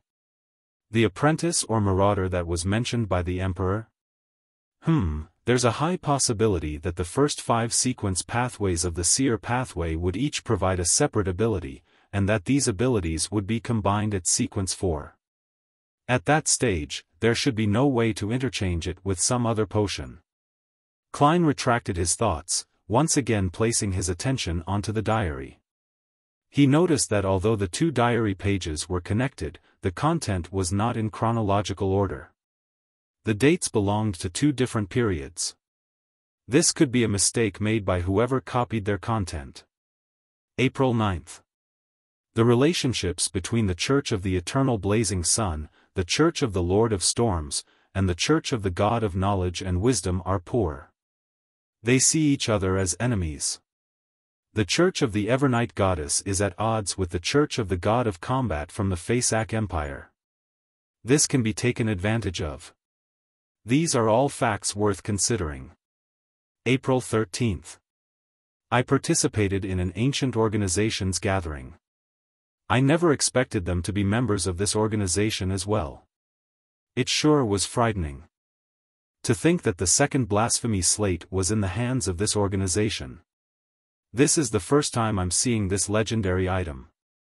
Indeed, it was hiding an unimaginable secret, hee. Perhaps there will come a day when I will create a blasphemy slate unique to me. No, a set of them, with each one hiding an ultimate secret. Holy fuck, Emperor, why didn't you specify the name of this ancient organization? You're killing me. Perhaps, Roselle had a reason, or didn't dare to write down the name of the organization, even if he was using Chinese. Klein looked at the diary, a little uncomfortable and puzzled. But with this page of the diary, Klein could finally confirm that Emperor Roselle had seen the second blasphemy slate. Furthermore, he created a set of cards after that, each card represented a pathway to godhood. Yes, that could be the ultimate secret that matches each pathway to godhood. I wonder where that set of 22 cards are now. That ancient organization managed to obtain the second blasphemy slate. Klein's thoughts flowed quickly. But he quickly reined in his thoughts. He shifted his gaze away from the diary and shot it towards the hanged man, Justice, and the sun. He smiled and said, "Actually, you didn't need to wait for me. It's our honor." Alger had already reined in his dissatisfaction as he answered humbly. Audrey thought for a moment before smiling. "Mr. Fool, the open selection of government officials through examinations that you described previously has already garnered the support of the King and the Prime Minister. It will soon be passed by the House of Lords and the House of Commons and is predicted to be implemented early next year. It looks like the King and the Prime Minister still use their brains," Alger mocked out of habit. "Well, with Benson's intellect and diligence, his grammatical and accounting skills should be passable by early next year. But once it's passed by the two houses, it will definitely be announced widely by the various newspapers. I wonder how long Benson's advantage will last. The earlier the examination, the better. Sigh, there's no way Benson can triumph over the elites who graduated from the various universities in such a short period of time. But he need not compete against them, the positions they're fighting for wouldn't be the same. Those people might only have their sights trained on positions such as the cabinet secretary or finance secretary." The silent Klein worried for his brother as he nodded his head with a smile. Audrey straightened her back when she saw the fool's affirmative nod. She said with a smile, "Mr. Hanged Man, you got me to check on something for you previously. I've received an answer. The King has been convinced by the Prime Minister and won't seek revenge on the Fasak Empire at the East Balam shore for the time being. I think you can now give me the extra payment that you promised me." Alger thought for a few seconds before saying, "Miss Justice, thank you for your answer. This eases my concerns over certain things. What kind of extra payment do you want? I'll consider it if it's within reason." Audrey smiled, obviously prepared. "Clues to the psychology alchemists, or clues to the main ingredients of the potion telepathist?" "Of course, that can wait until after the sun hands the formula over to me." "No problem," Alger said without hesitation. 2 seats away from the hanged man, Derek Berg couldn't understand a single word. He was very confused, feeling that he only understood a few terms, but couldn't string them together to provide any logical sense. A method of selecting officials through examination? A King and Prime Minister, House of Lords, House of Commons, East Balam Shore, Fasak Empire, psychology alchemists. He understood none of that. Fasak, the root of the word came from Jotun. What connection did it have with the fallen giant king's imperial household? Derek looked at Justice and the hanged man, suddenly having the feeling that they might not come from the same world. Could there be another city-state, or one that had formed a nation, somewhere far away from the City of Silver in the Cursed Lands? Derek remained silent and listened on. He had a faint understanding of why the mysterious fool mentioned that he might not be able to receive the monetary compensation Justice was going to give him. To be able to gather people this far away from each other, disregarding the terrifying monsters hiding in the darkness of the Cursed Lands, the fool might really be a god, an ancient god, he thought. After accomplishing everything that she set out to do, Audrey wanted to become a silent observer, but she suddenly remembered something. She spoke in a hurry. "I recently came into contact with a Beyonder Circle and found out about a powerful person named Mr. A, Mr. Fool, Mr. Hanged Man, Mr. Sun. Do you know of this person's background and identity?" "I don't even know what you're talking about." Derek maintained his silence. "Mr. A? I only know a Mr. Z. With such a similar code name, could he also be from the Aurora Order?" Klein made a guess, but didn't give an answer. He had to maintain his image and try not to give answers he wasn't confident in. If he had to, he would give a vague description just like a charlatan. Alger looked at the fool and found him calm and unchanging. It was hard to read his true thoughts. Thus, he said in a deliberative tone, the Aurora Order is at odds with the Church of the Lord of Storms, the Church of the Eternal Blazing Sun, and the Church of the God of Knowledge and Wisdom, so members of these churches understand the Aurora Order more than any other organization. And I happen to know something about them. You need not explain, I know that you come under the Lord of Storms. Of course, you could be a whistleblower. But why would there be hatred between the Aurora Order and the three ancient churches? Klein smiled but didn't speak. He looked calmly at the hanged man. Alger knew that he couldn't hide his sequence pathway from the fool, but didn't pay too much attention to it and continued. The Aurora Order has 5 saints and 22 oracles. These oracles use the alphabet as their code names, from Mr. A to Mr. X. They are Beyonders, with the weakest being sequence 7 and the strongest sequence 5. They are all adept at hiding themselves. Should a oracle die, a new oracle will take their place. I cannot guarantee that the Mr. A you spoke of is the Mr. A from the Aurora Order, but there is a good possibility. As for the details of the Aurora Order, I have mentioned that to you before. Audrey nodded, becoming even more cautious of Mr. A. She said, feeling a little pinch in her heart, "Thank you for your answer, Mr. Hanged Man. You need not make a payment anymore." "No, I wish to ask for your help with the answer just now, as well as provide extra compensation," Alger said with a deep voice. "What help?" Audrey asked curiously. Alger thought for a few seconds before saying, "I received intelligence that the pirate Kalangos, codenamed Rear Admiral Hurricane, has secretly gone onshore and infiltrated Backland. I don't know what he's up to, but I hope that you can help me locate his whereabouts. As for whatever happens afterwards, you need not put yourself in danger." Rear Admiral Hurricane Kalangos?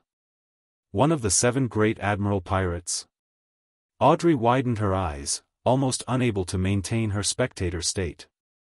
What was the thing she wanted to do the most after she became a Beyonder?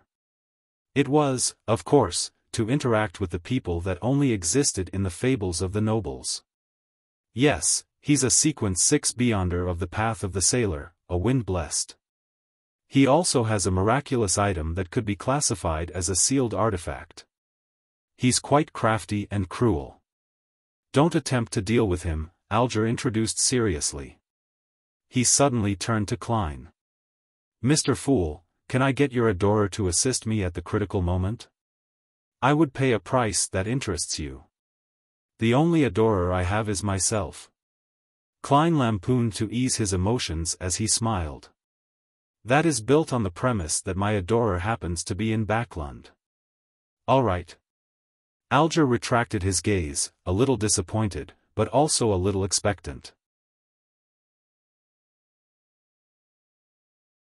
Chapter 146, Creeping Hunger. What's so special about Kalangos' magical item? Audrey asked slightly confidently. She considered it carefully and suddenly realized that she had a decent ability to locate people in Backland.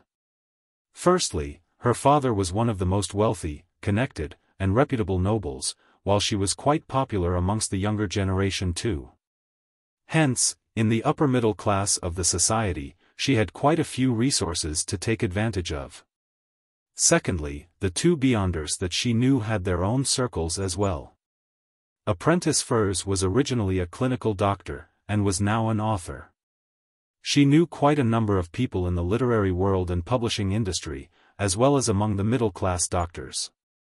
Arbiter Zio Dericha had helped many middle-lower class people to coordinate and mediate disputes over a long period of time. She was also quite famous in East Backland Borough among the working class and mafia. She had a lot of hidden channels. Plus, considering the Beyonders that they knew and their circles of influence, their ability to look for a person wasn't to be belittled. Towards Justice's question, Alger answered almost straightaway without hesitation or thought. "No one knows the real name of the magical item, but the people who have come into contact with it call it the creeping hunger. Kalangos uses a living person's soul and flesh to satisfy it every other day. Otherwise, it would consume its owner as a replacement. This could be one of the most important clues to seek out Kalangos," Audrey said, creasing her eyebrows. She felt utter discomfort and extreme hatred towards any evil item that desired a living human's fresh blood and soul. Yes, but in a big city with at least 5 million people, a few vagrants going missing wouldn't be noticed, Alger reminded her. Ever since he got his hands on the creeping hunger, Kalangos has been very difficult to deal with. He was originally a wind-blessed. He possesses great beyonder power in domains related to water, wind, and the weather. But, later on, people realized that he could drive his targets crazy, enter the dreams of others, summon light to purify a dead soul, sing to strengthen himself, and change his appearance. There's almost nothing that he can't do, Alger described in detail. We suspect that those are all effects that came from the magical item, creeping hunger. Before he finished sharing, Derek Berg, who had been listening quietly, suddenly blurted, "Shepherd." Shepherd? Sequence 5 of the Secret Suppliant and Listener Pathway? Among the 6-member council in the City of Silver, there is a new elder who's a shepherd.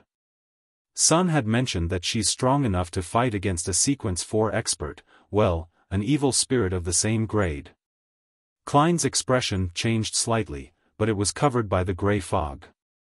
Justice wasn't paying any attention to him either. Shepherd? Shepherd? Justice and the Hanged Man asked in unison. One sounded completely confused while the other sounded shocked, as though they had heard the title of shepherd elsewhere before and knew something about it, but didn't understand the actual situation. Seeing that everyone was staring at him, Derek suddenly panicked a little.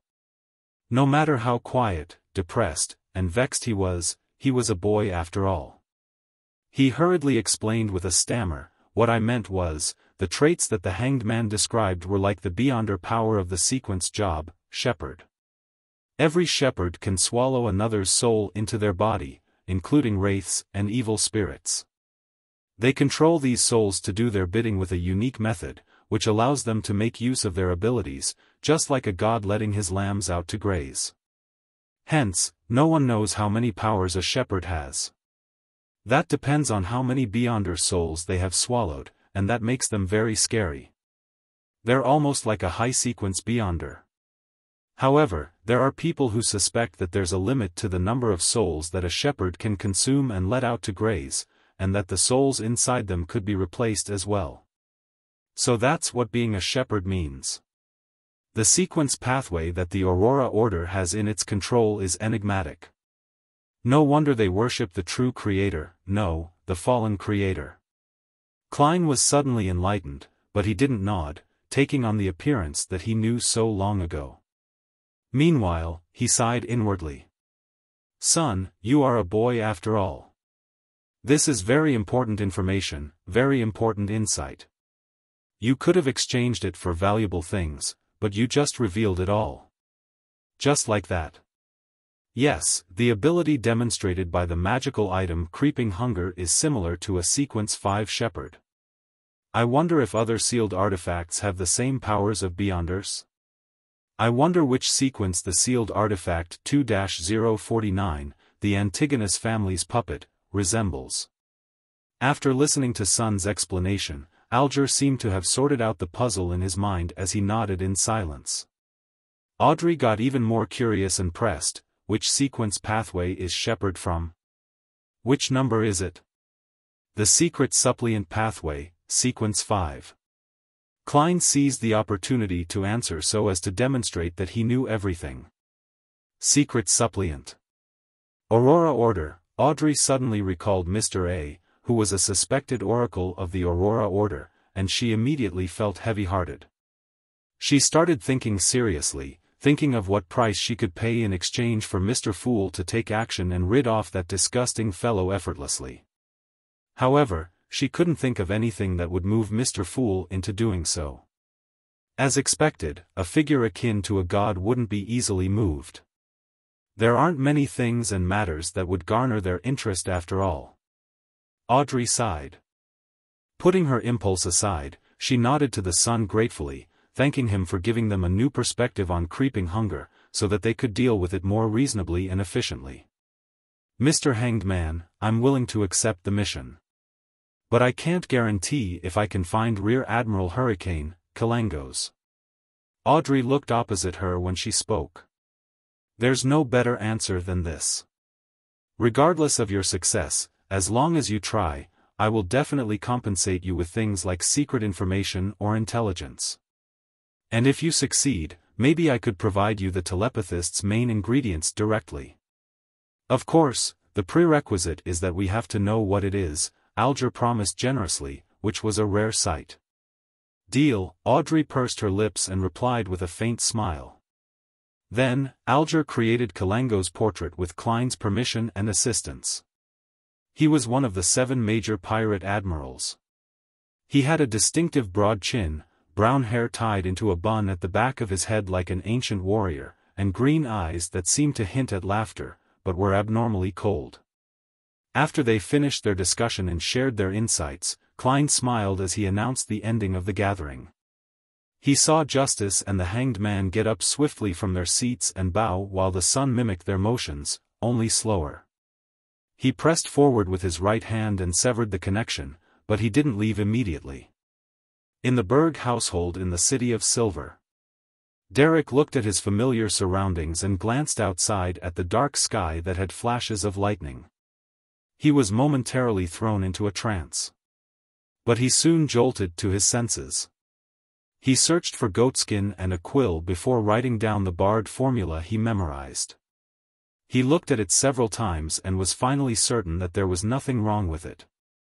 Derek wasn't worried that possessing the barred formula and becoming a different Beyonder would gain the suspicion of the upper echelons of the City of Silver. This was because in past exploratory expeditions, members of those elite troops would often collect some formulas, ingredients, and strange artifacts from the monsters in the abandoned and destroyed cities. During this process, it was normal that people kept some of the loot privately. As long as it didn't involve anything too important, the captains and higher-ups would tacitly overlook it. Over time, some formulas started going around through non-official channels within the City of Silver. Some became the foundation of strong families from generation to generation. The things of the dark surrounding the City of Silver were relatively fixed. Some ingredients could be obtained easily while some could only be encountered if one went far into the Cursed Land. Putting aside the goatskin, Derek recalled the mysterious fool's instructions. Hence, in his simple bedroom, he lowered his head and simply prayed, "The fool that doesn't belong to this era." The mysterious ruler above the gray fog. The king of yellow and black who wields good luck. Jotun was a very ancient language. It came equipped with the mystical properties demanded by rituals, prayers, and spell casting, therefore, Derek didn't need to change the incantations into ancient Hermes. The fool that doesn't belong to this era. Klein, who was seated at the seat of honor at the long bronze table, suddenly heard prayers reverberating in his ears. He then saw the crimson star that corresponded to sun blinking. He didn't try to touch it, but planned to reply to him 10 minutes before the next gathering so that the City of Silver youth would make preparations to be alone. The most important part was for him to evade the conversion of time and date, to decrease the possibility of damaging Fool's mighty image. After he confirmed that, Klein wrapped himself up with spirituality and stimulated a descent. Returning to his room, Klein removed the spirituality wall and took a break before he got ready to head out again. It wasn't necessary for him to play the role of a seer, and he didn't have to fix his trip to the divination club into his daily schedule. He would only visit occasionally to make some extra pocket money and fulfill his supervision as a nighthawk. Originally, Klein wanted to laze around through the entire afternoon, but he suddenly thought of something that he had yet to do. So, he had no choice but to gather himself up. According to his appointment, he had to pay Detective Henry a visit that day and accept the final report about the Red Chimney investigation. Sigh. I've heard that the big-timers are all quite busy. I still have to spare some time to go to the Tingen Family Servant Assistance Association with Benson and Melissa to look for a good maidservant. Klein unwillingly changed his shirt, put on his black tuxedo, and held his silk top hat and silver-inlaid cane before walking out the door like a gentleman. At Bisick Street, under Henry's private detective company, Klein put on a mask and lowered his hat as he went across the street quickly and entered the stairway. Chapter 147, Night Visitor in the Office of the Private Investigator. "Sir, your request has been completed," Detective Henry said to the gentleman in front of him with his hoarse voice. He heaved a sigh of relief. This wasn't an easy mission, nor was it too difficult, but it used up a great deal of our resources and energy. To be honest, I'm a little regretful. I regret setting too low a price for this mission. No matter what you say, I will not pay a single penny more," Klein emphasized in his heart. He pointed at the thick stack of documents on the coffee table and asked, "Is this the investigation report?" "Yes." Henry pressed on the report that had at least 60 pages and sighed. "This is the most troublesome report that I've completed." He hadn't even finished his sentence when he saw Klein hand over £4 in cash. His attention shifted to determining the authenticity of the notes. "This is the remainder of the fees." Klein held the thick stack of notes. Henry coughed. "You sure are a gentleman that keeps to his word." Sigh. "I didn't expect the investigation report to use this many pieces of paper. It was completely out of my budget." At that moment, Klein took the thick investigation report and stood up. He gave a slight bow and immediately made his way to the door with his cane in hand. Detective Henry's last sentence was left stuck in his throat. "Hey, how can you expect me to pay for the paper used in the investigation report? That should be included in the fees already." Klein touched the £5.8 solely he had left and muttered in his heart. He walked quickly onto Bisick Street.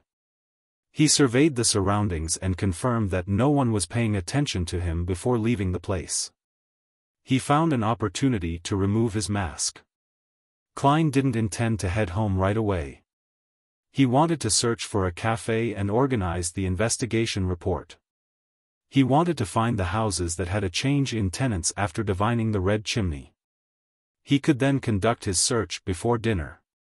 There were many cafes in the area, but none of them met Klein's criteria. Ever since steam and machinery became the symbol of the times, more and more cafes had toned down on their decor and become something like cheap restaurants. They provided refreshments, coffee, bread, and dishes like pea and mutton stew to the busy workers. Thus, respectable ladies and gentlemen no longer went to cafes to discuss things. They no longer viewed these actions as being symbolic of their status. Various clubs started appearing and replaced cafes as a place for socializing. After some time, Klein finally found a cafe that had a decent atmosphere. He sat in a secluded corner and took a sip of his one-penny Southville coffee before flipping open the investigation report. In Tianjin City's North Borough, South Borough, East Borough, West Borough, Golden Indus, Harbor Borough, and University Borough, there are a total of 1179 buildings that have a dark red chimney. Along the outskirts of Tianjin City, there are a total of 546 buildings with the red chimney the requester described. This doesn't include buildings in towns or villages that are relatively further away despite them falling under the jurisdiction of Tianjin. Below are the addresses and tenant records of each of those buildings. As per the request, the activities within the last 3 months are recorded in more detail. Klein flipped through page after page, occasionally making notes on paper he brought around with a fountain pen. Finally, when he found the type of red chimney he had seen, he realized that there was a change of tenants in 25 buildings. That's not too many. I should try to finish my investigations within 2 days. After all, I've seen that red chimney in parts of the house in my dream. My spiritual sense would have a feeling of familiarity when I see those signs again. I'll confirm the target that way. In other words, I'm a living investigation machine. Klein nodded. He split the buildings based on their location and planned to investigate 15 of them that day. He didn't need to do a divination to get an answer if these investigations would prove dangerous. Since there was a change of tenants, that would mean that the mastermind behind the coincidences had already left. Let's hope that the new tenants know what the previous tenants look like. But since the person behind the scenes can control my fate without anyone noticing, to the point of making the coincidences feel so natural, he would definitely have a way to remove any traces he might have left behind. Sigh, I can only pray to the goddess and hope that he left behind some sort of clue. Klein sighed. He pumped himself up and put on his hat. He then grabbed his cane and the report before leaving the cafe. Klein spent 2 solely on a rented carriage and visited 15 buildings with the red chimneys before dinner. Unfortunately, none of the buildings was the one he saw in his dream.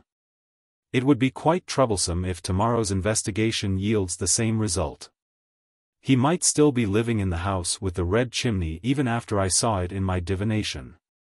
This could say that he is very confident and isn't afraid of my investigation. In fact, he might not even be afraid of the Tinjin Nighthawks. Or perhaps, he doesn't know that he's been exposed. That would mean that the power resisting my divination was a power not belonging to him. Klein stood in front of 2 Daffodil Street and analyzed the various possibilities. A few minutes later, he patted down his tuxedo and pressed on his hat before taking out his key and entering the house with a smile. He intended to prepare stewed mutton and honey-glazed barbecue for Benson and Melissa that night. At 11 in the evening, the siblings bade each other good night and returned to their respective rooms. Klein closed the door to his room and stood before his desk. He looked outside the oriel window with the light of his gas lamp.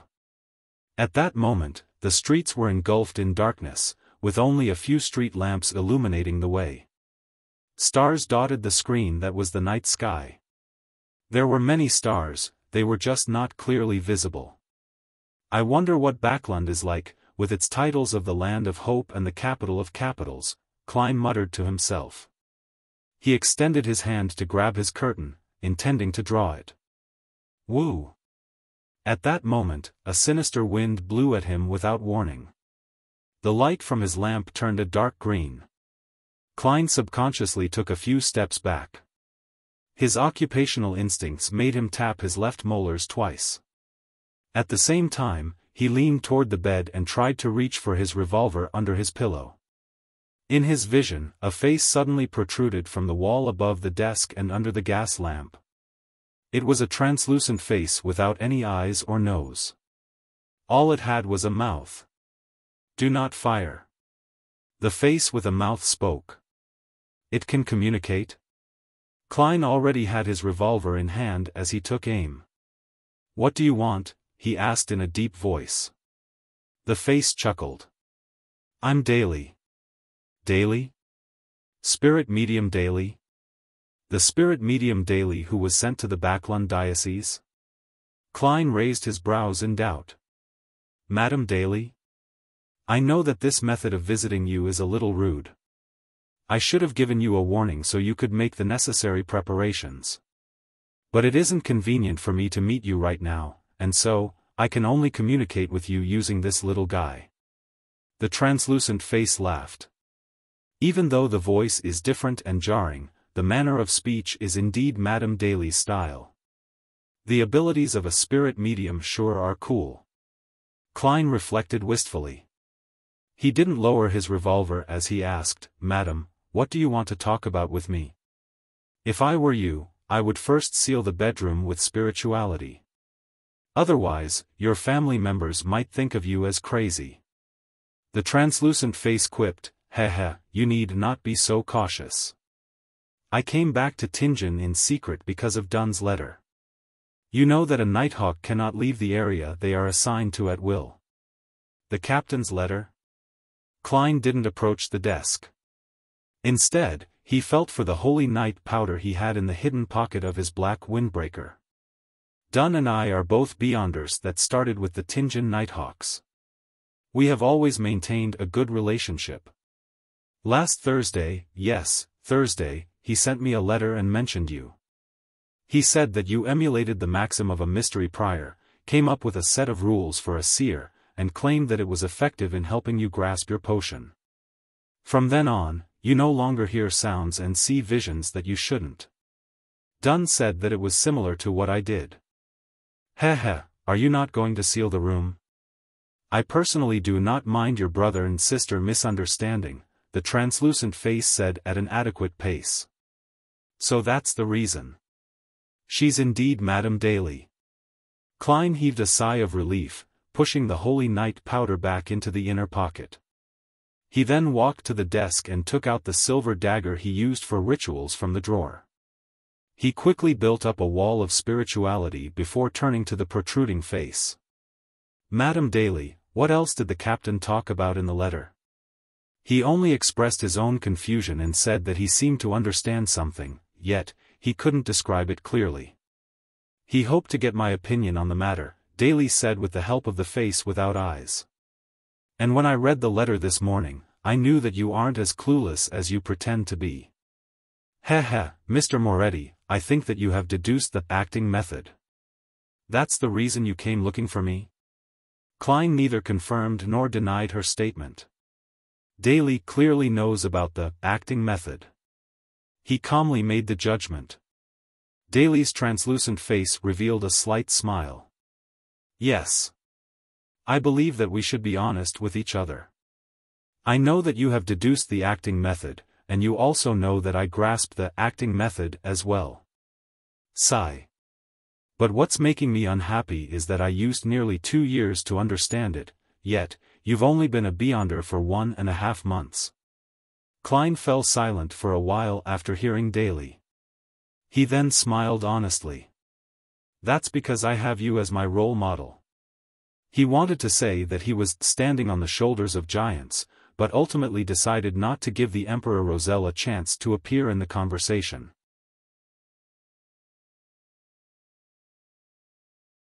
Chapter 148, Messenger Klein's reply made Daly chuckle. The translucent face with only a mouth said, even though you found inspiration through the maxim of the mystery priors and confirmed your theories through my experience and performance, it only took you a month to understand the acting method and come up with your own seer principle. That shows that you possess outstanding wisdom and an open mind. Klein didn't engage in the topic which made him guilty, but instead asked in response, Madam, do the higher-ups in the church know about this so-called acting method? No doubt, they understand it very clearly. I once read through the historical information in the church and searched through stories of people ignoring the norms and advancing quickly. I realized that there were more than a few nighthawks and bishops who have done so. I'm not the most unique one either. But their ending, Daly intentionally paused, and she suddenly sounded heavy-hearted. What kind of ending did they have? Klein asked, feeling a tug at his heartstrings. Could it be that the Church of the Evernight Goddess views the acting method as the seduction of some devil or evil god? The translucent face suddenly laughed. Their endings were rather great. Besides the few who lost control or were sacrificed in Beyonder incidents, the rest of them have at least become archbishops or high-ranking deacons. Among them, there are also experts that have successfully become high-sequence Beyonders. In the Church of the Goddess, Sequence 4s and Sequence 3s are called saints, while Sequence 2s and Sequence 1s are called grounded angels. Of course, every angel was once a saint. Madame Daly, you deliberately tried to scare me earlier. The corner of Klein's lips twitched before he asked, without hiding his suspicions, since the church has mastered the acting method, why didn't they just tell every nighthawk? Although it wouldn't prevent every nighthawk from losing control, it would definitely lower the probability and reduce unnecessary losses. A sense of loss appeared on the translucent face. I have no idea why either. They told me that when I become an archbishop or high-ranking deacon, I'll be able to know the secret. I came here today because I hope that you can tell Dunn about the acting method more clearly before you hand in your special request. Klein wasn't stupid enough to ask why she couldn't do that herself. Instead, he said thoughtfully, once noticed by the church, one has to swear not to tell anyone about the acting method? Yes, you must do it before the goddess's holy items and swear upon her name. That holds enough binding force. Trust me, you definitely don't want to know the outcome of a violation. I can only talk about it with people who have mastered the acting method, like you. Your body language already gave me the answer before you replied, that's why I dared to say the term.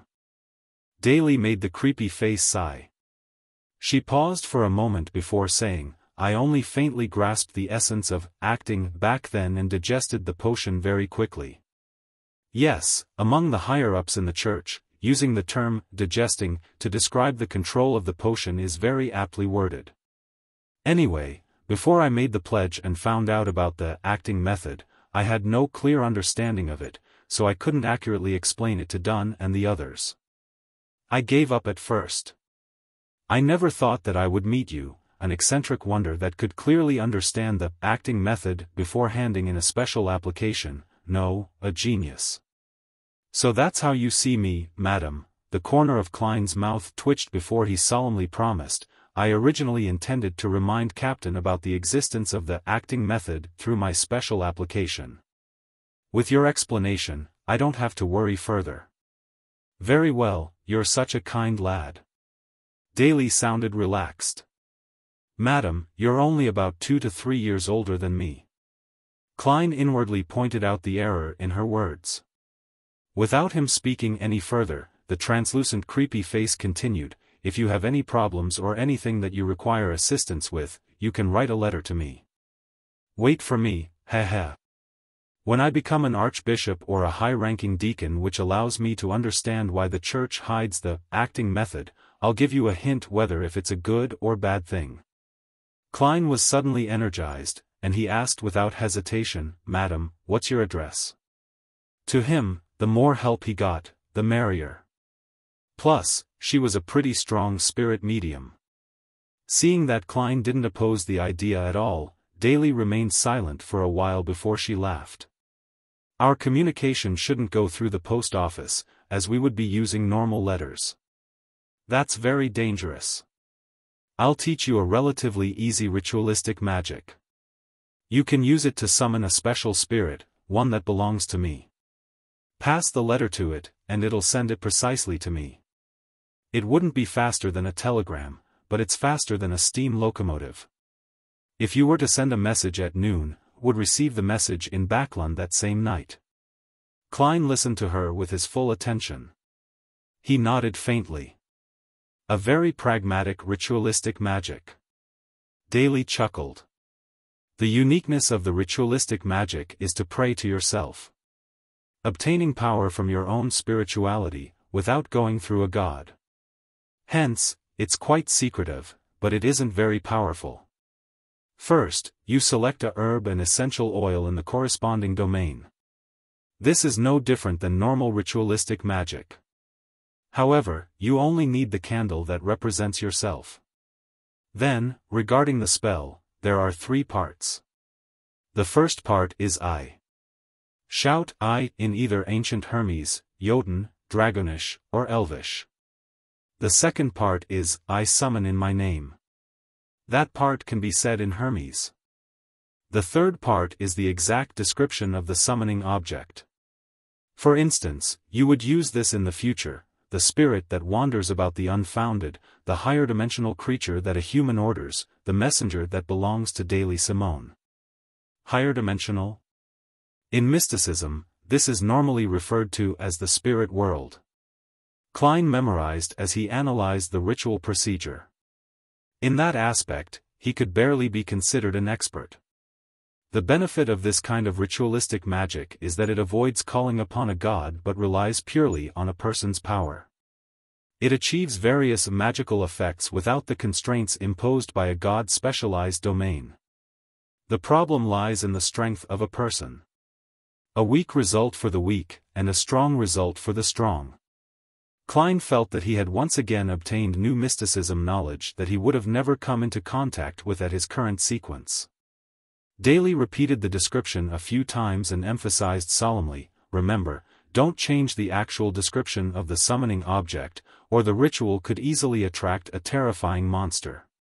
Okay. Klein nodded honestly.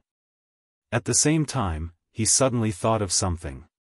If I were to change the description of the summoning object to, the fool that doesn't belong to this era, the mysterious ruler above the grey fog, the king of yellow and black who wields good luck, what would be summoned? Would it be utterly useless, or would the grey fog suddenly descend, or would I need to respond in that mysterious space? Would this help me in stirring more power from the world above the grey fog? Would it cause a terrifying chain effect? Klein still felt traces of the fear after his experimentation with the mutated sun sacred emblem. In the end, he followed his intent and planned to divine above the grey fog before deciding whether he should make the attempt or not. He contemplated and asked out of interest, "Madam, if one were to strictly practice the acting method, how long does it take to go from sequence 8 to sequence 7, and how long from sequence 7 to sequence 6? According to the information that I've read, it varies from 3 months to 2 years for sequence 8 to sequence 7. It depends on whether you can grasp the core spirit and corresponding principle during the acting process. From sequence 7 to sequence 6, it varies from half a year to 3 years, likewise for sequence 6 to sequence 5. As for sequence 5 to sequence 4, 3 to 20 years, daily described roughly." Klein suddenly smiled. "So madam, are you already at sequence 6? He heard from Dunn that Daly used a year's time from sequence 9 corpse collector to sequence 8 gravedigger. Then, from gravedigger to sequence 7 spirit medium, she used another year. She had been a beyonder for 5 years. In other words, Daly was at the spirit medium stage for about 3 years. Yes, that's the reason why I was transferred to Backlund Diocese, the creepy translucent face answered frankly. My current occupation is a spirit guide. However, I prefer the name spirit medium. Alright, this little guy is getting tired. I have to go. Under such circumstances, I won't be saying, 'May the goddess bless you.' Sweet dreams." Klein pressed his chest, smiled, and bowed. "No, there won't be any sweet dreams tonight. I have to rush back to Backlund. This isn't a happy experience, it's like having a relationship with someone you don't like." Daly's voice grew softer, and the translucent face with no eyes or nose slowly shrank back into the wall without leaving behind any traces. The gas lamp light suddenly became bright and the gloominess vanished into thin air. Klein, who had his spirit vision activated the entire time, watched the changes in a daze. It took him a while to snap back to reality. Spirit medium, no, spirit guide is very impressive. It can actually conjure the messenger. I wonder what's the specialty of my sequence 7 and sequence 6, he muttered to himself. Then, he quickly dispelled the spiritual wall, switched off the gas lamp in his bedroom, and silently lay down in the darkness. He didn't plan to head to the world above the grey fog that night, just in case Daly suddenly returned and said Dunn Smith's classic words, "Oh yeah, I forgot one thing." When that happens, I wouldn't even be able to silence her with death. On the second day, Klein arrived at the Blackthorn Security Company 3 minutes early. "Good morning, Klein. The new clerk is here." Roseanne greeted with a splendid smile. Klein felt sincerely happy for her. "Congratulations, Roseanne. The goddess heard your prayers. My skin shall be back to perfect condition." Roseanne nodded, her eyes beaming with joy. After they chatted for a while, Klein walked through the partition and knocked on the door to the captain's office. "Please come in." Dunn's mellow voice sounded. Klein pushed open the door to enter. He saw his captain sit up instinctively as his grey eyes turned dark. It was as though he was prepared for trouble. "Ahem." Klein cleared his throat, set aside his hat and cane, then sat down. "Captain, I have something that I'd like to report." "What is it?" Dunn asked in a deep voice, his arms crossed.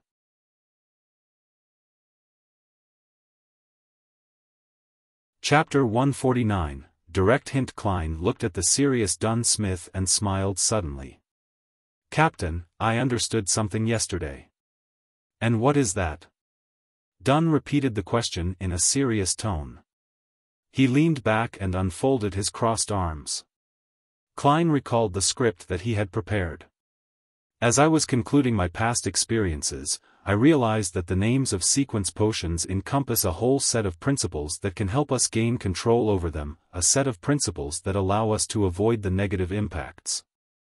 When we're doing things according to these set of principles, we seem to become a member of the corresponding job. Similarly, these sets of principles are hidden. They aren't made known to you directly. All we can do is make conclusions from the corresponding job bit by bit, then adjust our understanding based on the different feedback we receive. Thus, when I became a real seer at the Divination Club and obtained my set of principles for the seer, the auditory and visual illusions that plagued me just vanished. That is what I understood. After finishing his narration, Klein heaved a sigh to himself. He said everything he needed to say, other than explicitly mentioning the term acting. Sigh, let's hope that the captain doesn't tell the church that I've already developed such ideas when he is asked. That would place much more attention on me. There's also the factor of the relationship between the seer pathway and the Antigonus family. That might cause trouble eventually. But the captain has also experienced all kinds of situations, and he's an experienced and smart person. Once he understands the acting method, he'll definitely notice that the church is hiding relevant information. He'll know what he should say and what he shouldn't. Klein had many complicated thoughts. But he quickly made a decision and had a plan. If the captain was still unable to understand the acting method or sense of the cover-up by the church, then I'll tell him straight up before submitting the special application. Yes, I'll probe him first and determine what he knows. Dunn listened to Klein's description in silence, his gray eyes becoming even deeper. He was silent for nearly 20 seconds as he rubbed his temples before he picked up his pipe and took a whiff. After sniffing it, he took out a matchbox, seemingly forgetting about the rules of the Nighthawks. The white smoke billowed into the air as Dunn closed his eyes, seemingly appreciating the smell of tobacco. After a while, he opened his eyes and smiled at Klein. "I'm sorry, I forgot that you don't smoke." "Smoking is bad for your health," Klein answered in all seriousness. Dunn thought with his pipe in his hand. "I seem to have understood something too." "No, Captain, you don't understand anything. Just don't loiter in my dreams too often." Klein didn't speak and instead, gave a friendly smile. "Perhaps it won't be too long before you submit the special application to me," Dunn said to Klein, half-jokingly as he took a deep puff of the mint and tobacco. "Can I submit it tomorrow?" Klein replied inwardly. He took out his pocket watch and looked at the time. "Captain, I have be at Old Neil's. Today's mysticism lessons are starting soon." "All right." Dunn watched Klein leave, his pipe still in his hand. After closing the door to the captain's office, Klein made his way towards the steps leading to the basement in high spirits. He saw two strangers, a male and a female, when he walked past the clerk's office. The new clerks. Klein's mind wandered before he added inwardly, in another 2 days, definitely within this week, I'll submit my application to captain. Then I'll pass a series of inspections and become a Sequence 8 clown. Along the silent underground passage, Klein turned to the armory and pushed the guard room door open. "What happened to you?" Klein had a shock when he saw Old Neil. Old Neil looked dispirited, his face was pale. He yawned constantly as he said, "I've been a little constipated lately. I tried ritualistic magic that can solve such problems last night. In the end, I didn't sleep well the entire night. I had to head to the bathroom multiple times, and in the end, I nearly fell asleep on the toilet bowl. Well, the problem of constipation has been solved." Klein nearly laughed, seeing that it wasn't a serious problem. But he controlled himself. He asked, "Are you feeling better now?" At the same time, his concern made him tap his left molar twice. He used his spirit vision to observe the aura of Old Neil's health. There are some darkness and impurities in the digestive system's yellow and the kidney's orange colors, but it's nothing too serious and is within an acceptable range. Klein heaved a sigh of relief. I'm fine now. I got some medicine for the diarrhea from Fry. Old Neil yawned like a drug addict. Self-study for today's supernatural lesson. There's only 2 or 3 days left of content anyway. All right, Klein responded politely. I could help you guard the armory and study here. How about you go rest in the break room?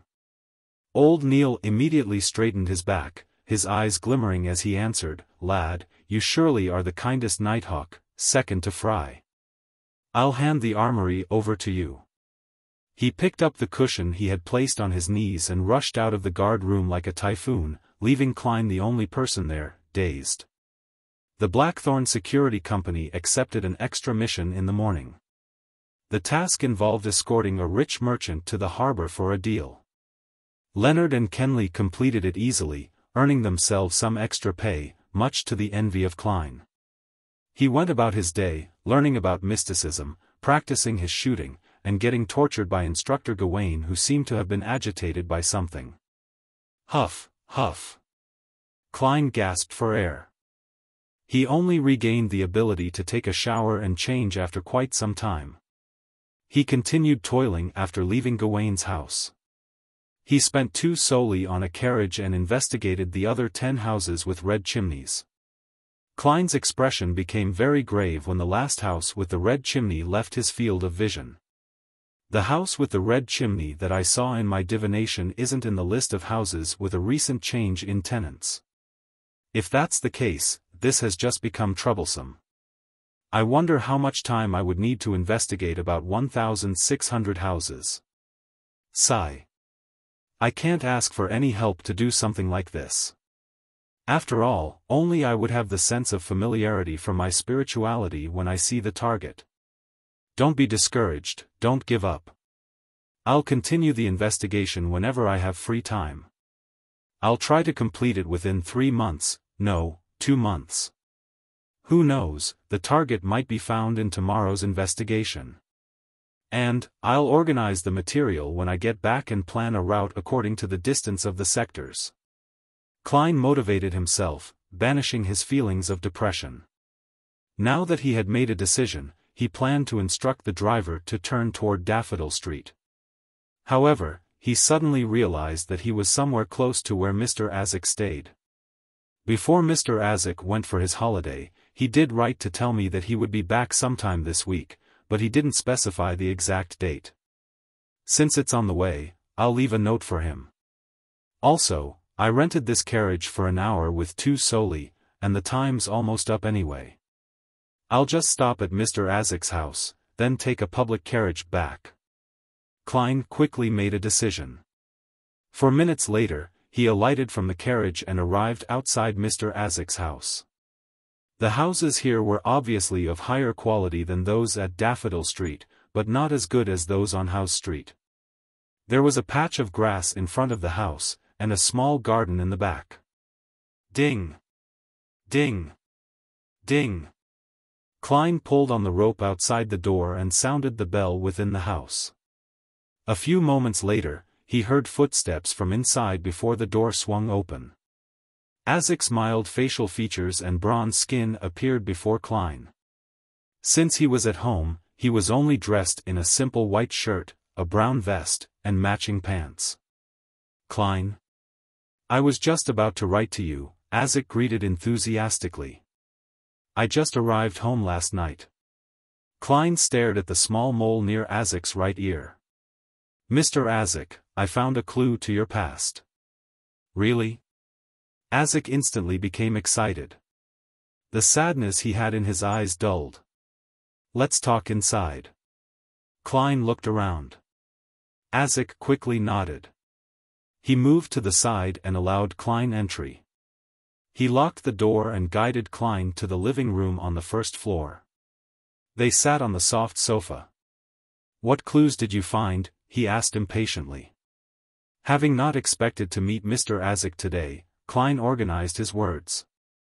I received a mission recently and had to deal with a wraith in Lamud town. Lamud, Azik repeated the term softly, his eyebrows creasing. Klein observed his expression and slowed down his tone. In the process of dealing with the wraith, we discovered something and thus conducted an investigation within the town. A resident of the town was in possession of a portrait of the first Baron Lamud which he tried to sell me. I asked to view the portrait out of curiosity and discovered that the person drawn had facial features that resembled yours, other than the hair. He even had the same mole near the ear, similar position, similar size. Under my interrogation, the man told me that the portrait was about 40 years old, but the person in the portrait definitely came from the abandoned castle. It was a replica of the ancient portrait excavated from the castle. You should know that people like us with unique abilities can more or less tell if somebody is lying. This told me that the man wasn't lying. Azik leaned forward as he listened to Klein. He crossed his arms and remained silent for a while. 5 minutes later, he exhaled. Your description didn't make me recall anything. Perhaps I should visit the abandoned castle myself. Can you take me there? That would be my honor, Klein replied. But I have to head home first. I don't want my siblings to worry. No problem. Azik stood up.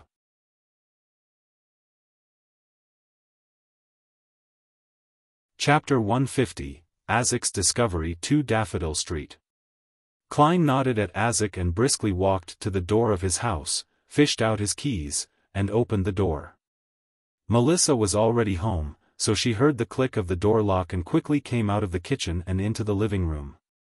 Upon seeing Klein, she said with eyes beaming with joy, I bought groceries. There's chicken, potatoes, onions, fish, turnips, and peas.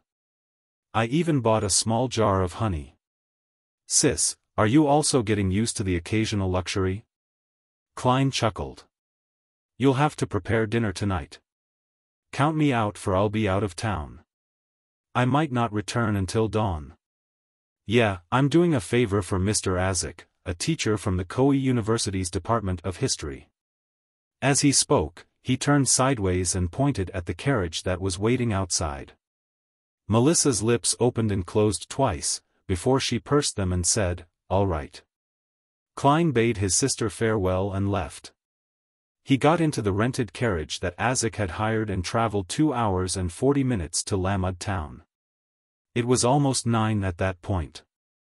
The sky was dark, and they could only rely on the crimson moonlight and the twinkling starlight that penetrated the clouds to illuminate the areas without street lamps.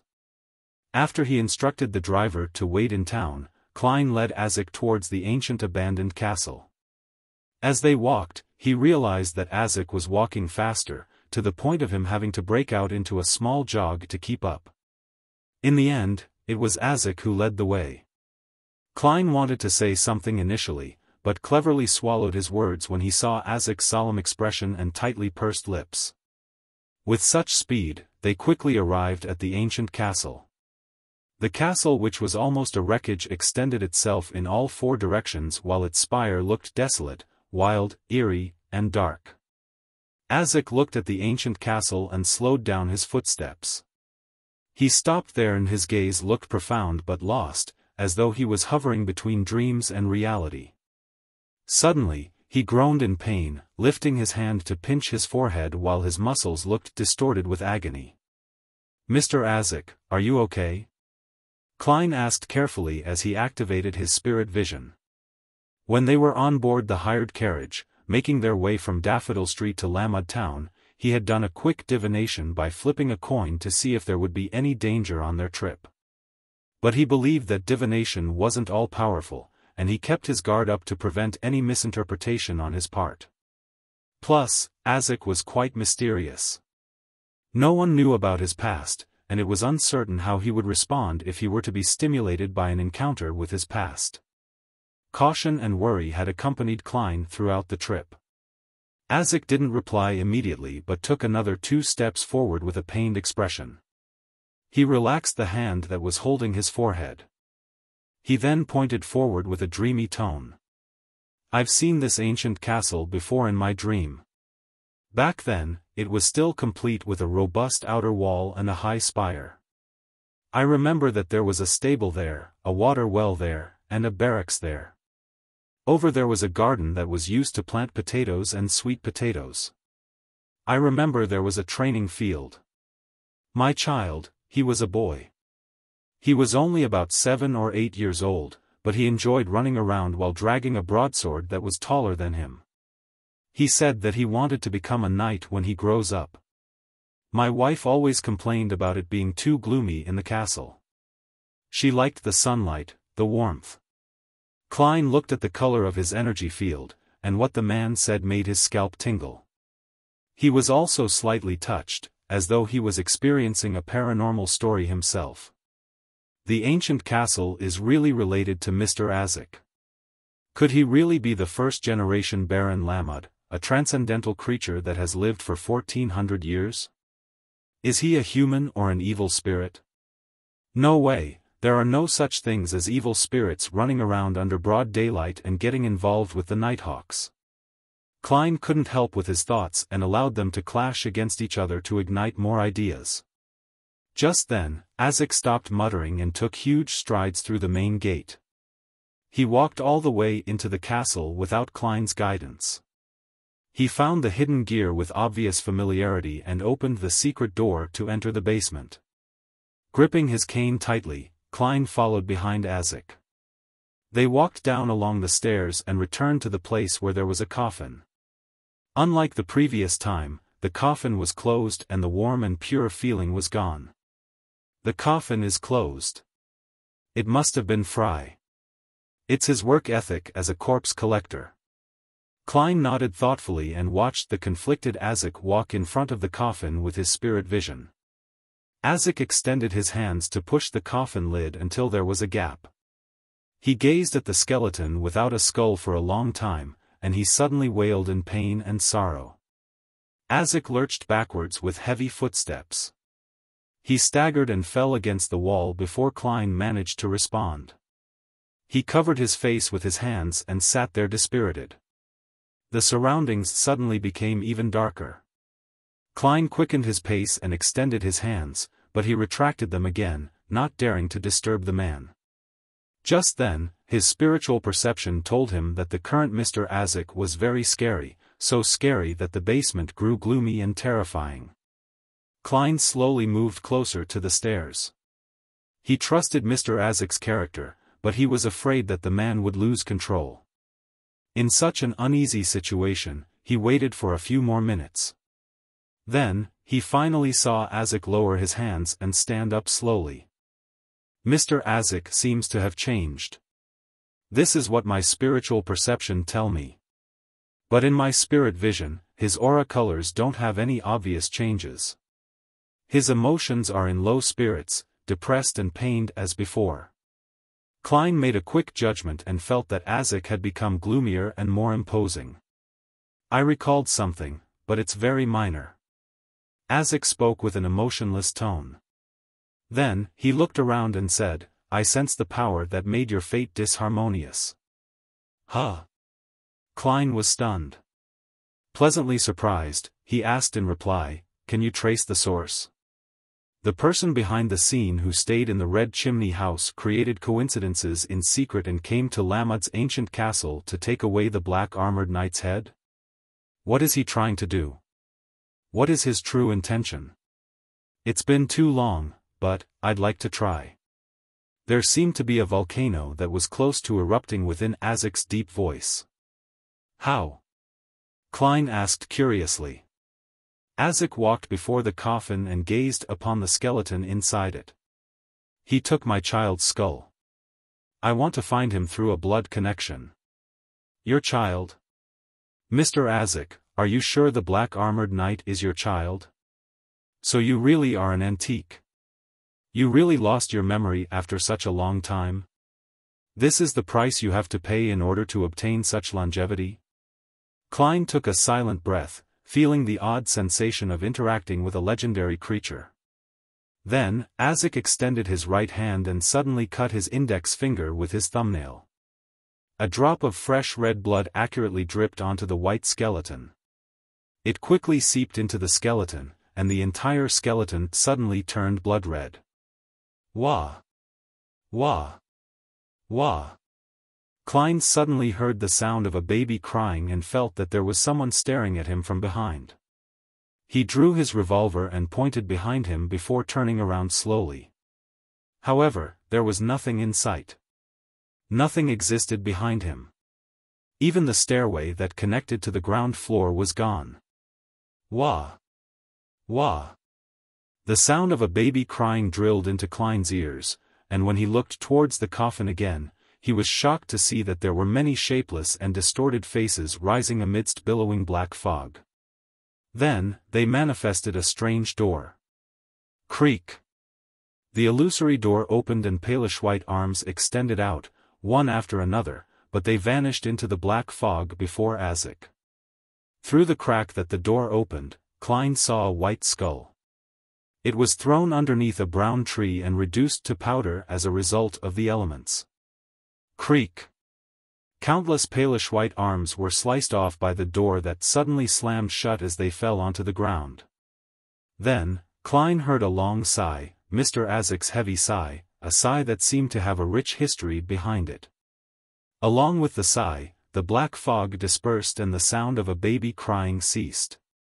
Everything returned to its original state, except for the accentuated chill. Klein clenched his chattering teeth and looked into the coffin. He saw that the red skeleton had returned to its original, crystal-clear white. "I'm sorry.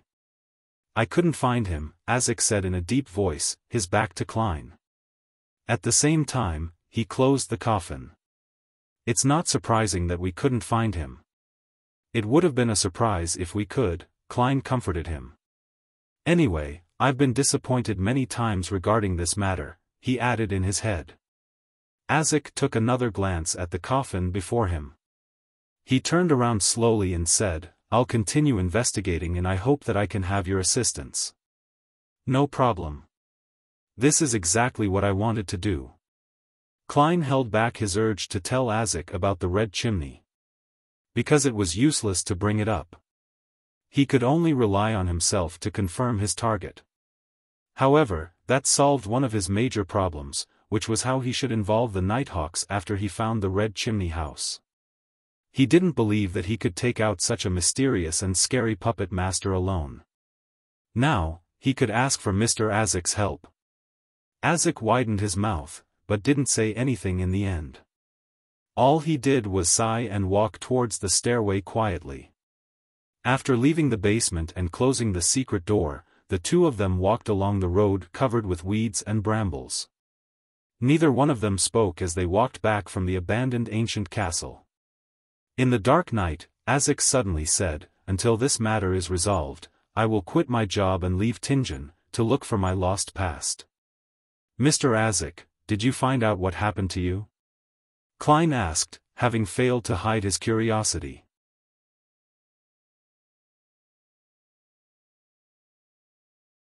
Chapter 151, Klein's request. The chirping of insects and the hooting of owls reverberated along the path back to the small town.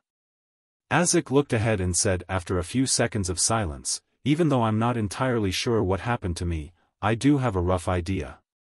Perhaps I'm someone who has lived for a very, very long time.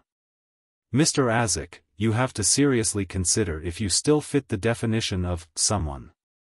Klein thought to himself, but he didn't dare to say it out loud. This wilderness, this silence, often makes one weak. I should have paid some sort of price in exchange for this long life.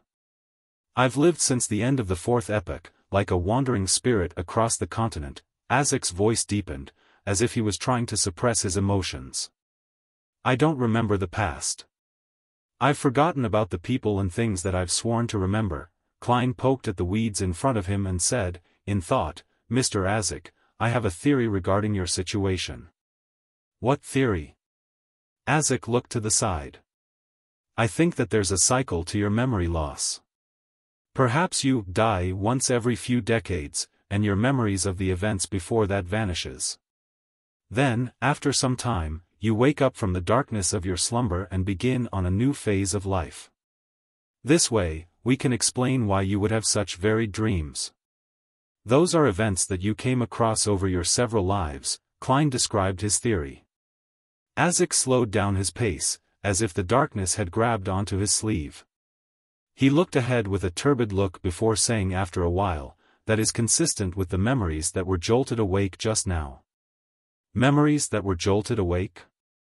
Klein had an idea as he said immediately, "Mr. Azik, you might not have to leave Tianjin to search for your lost past. You'll regain your memories slowly." "Why?" Azik turned his head in surprise. Klein smiled and said, "Your memories aren't completely gone. The parts of your memory that jolted awake just now are proof of that. Furthermore, do you remember the moment you woke up in Backlund and discovered that you had forgotten all about the past?" Azik nodded. "That's a nightmare that bothers me till this day." Klein tapped downwards with his black cane and explained in detail, "Before today, I didn't think that there was a problem with that. But your description just now, together with my own conjecture, makes it feel a little weird. You had a document of identification and enough money when you woke up from your dream. You also appeared in a way that didn't startle anyone. All of that seems like it was arranged for you, allowing you to fit into society with little effort. Then, who made the arrangements? There is only one answer, the you from the past. The past you regained his memories and knew that you would have to usher in a new life. Thus, he prepared everything for you, trying his best to not let you attract suspicion from anyone else." Azik stopped walking. He looked at the specks of light coming from the town, once again slipped into silence. "Perhaps the parents that I've been searching for were the past me all along," he sighed, admitting that Klein's deduction was very plausible. "Thus, you don't need to do anything. All you have to do is patiently wait for your memories to come back to you," Klein concluded and consoled Mr. Azik. Azik subconsciously waved his cane before he turned still, like a sculpture carved out of marble. After a long time, he looked into the distance and answered, Perhaps I'll only fully regain my memory when this life is nearing its end. I don't want to wait that long. I want to have plenty of time to understand and free myself from this destiny. So I have to be more proactive in searching for my past, to trigger my memories a little at a time. I have to get back my memories back before the time you hypothesized. Waiting would only make me repeat the cycle. Indeed, that's the choice worth looking forward to the most." Klein didn't advise against it. Instead, he asked, "Mr. Azik, may I ask for your help in something trivial, other than finding the criminal that took the skull of your child and made my fate disharmonious?" Azik nodded slightly. "What do you need me to do?" Klein organized his words and said, "I hope that you can head to a town between 2 and 5 hours away from Tianjin by carriage next week, or the week after. I need you to cause a paranormal incident, something that wouldn't harm anyone. Judging from how you tried to search for the criminal using your bloodline's connection, I would think that you are fairly adept in the field of dead souls." "No problem," Azik promised without any hesitation. He didn't ask Klein why he wanted him to do something like that. At the same time, he had tacitly confirmed Klein's conjecture about his powers. "Thank you. This is very important to me. Also, you can only choose a follower of the Evernight Goddess when you are picking a target. Also, don't leave any clues behind," Klein instructed. Only through this method could the incident be relayed to the Tianjin Nighthawks. Only then could he join the team on the mission and suggest using sealed artifact 3-0782. Only then could he extract the divine blood from the sealed artifact to create flaring sun charms. That was the most powerful item he could obtain at the moment. Under the assumption that the culprit living in the house with the red chimney hasn't left Tianjin, and that Klein was going to continue investigating, he had to try his best to become more powerful. Yes, according to the information I obtained, stealing a little of its powers wouldn't damage 3-0782. At the very most, it would only lessen the amount of time it takes to purify. This is for the safety and stability of Tianjin City. Klein inwardly tried to justify his actions. Azik didn't care about his motives. He nodded. I will tell you the name of the town and the estimated time beforehand so you can prepare yourself. Phew. Klein heaved a sigh of relief. He felt that this trip to Lamud town wasn't a wasted trip. Even though they only managed to peel back the outermost layer of the mystery surrounding Mr. Azik and had much more to find out, he had at least managed to gain the friendship of Azik, a reliable ally in his search for the culprit behind the scenes. At 11:30 that night, Klein returned to 2 Daffodil Street, hungry and tired. To think that Mr. Azik didn't treat me to dinner. Sigh. He wouldn't have been in the mood to enjoy dinner anyway, Klein muttered as he opened the door. The house wasn't as dark as he had anticipated. An elegant gas lamp was silently emitting its light, warmly illuminating the living room. Benson was sitting alone on the sofa with a book, draped under a bright coat. When he saw the door open, Benson was just about to speak when he yawned. He had no choice but to cover his mouth. Klein closed the door and smiled, quipping, "I went to Lamud town with Mr. Azik. There's an abandoned castle with a long history over there." Benson was immediately enlightened as he laughed. A moonless night, a castle abandoned for a millennia, a cold and creepy environment, coupled with a 2-man archaeological team. This is the perfect recipe for the opening of a paranormal novel. What happened today could be classified as paranormal. Klein suddenly recalled the strange door Mr. Azik conjured and the cries of a baby. He said, a lingering fear still gripping onto him, "It did feel a bit like that back there." Benson yawned again before shutting his book and said, "I need sleep. Ever since I began studying and reading classical literature, the quality of my sleep has become especially good." Klein laughed to himself, suddenly recalling something Miss Justice had mentioned. He said, lowering his voice, "Benson, you know that my company has connections with the Alwa County Police. I recently heard news from Backland that the King, Prime Minister, other ministers and members of Parliament are all sick of an inefficient government. They want to push for a reform and select talents to take on positions in the government based on an open examination, just like the entrance examinations of universities." Benson was at a loss at first, then his eyes sparkled as he asked, "An open examination?" "Yes. As long as you pass the examination, you could become a civil servant in one of the branches of the government." My guess is that the contents of the examination will be modeled after the entrance exams of the universities: literature, the classics, math and logic, as well as a basic understanding of the law. Klein used this opportunity to include his opinion. He continued, "Benson, this must be kept confidential, and don't put too much hope on this. No one knows if this will be passed by the House of Lords and House of Commons or not. I'll keep it in mind. I understand that all I need to do is study hard." Benson smiled, then said, "I'd study hard whether this change happens or not. I'll try my best to free myself from my current circumstance and find a better job. Learning, that's the greatest difference between a human and a curly-haired baboon. No, research suggests that baboons have decent IQ levels, and a certain level of learning abilities." Klein lampooned silently and looked on as Benson headed to the second floor. After that, he smiled and rubbed his stomach as he walked toward the kitchen. He found the leftovers and the chicken Benson and Melissa left him especially. Klein relaxed as he started preparing his late dinner. It was deep into the night now, and most people had already gone to bed. He was the only one still awake, breathing in the cool air with mixed aromas and making slight movements. Everything was peaceful and serene. After he was satiated, he washed the dishes and took a bath. Finally, Klein returned to his room and locked the door. He yawned but kept himself awake. He took out the silver dagger used for rituals and sealed the room with a wall of spirituality. He wanted to divine above the gray fog whether summoning the fool that doesn't belong to this era was dangerous or not.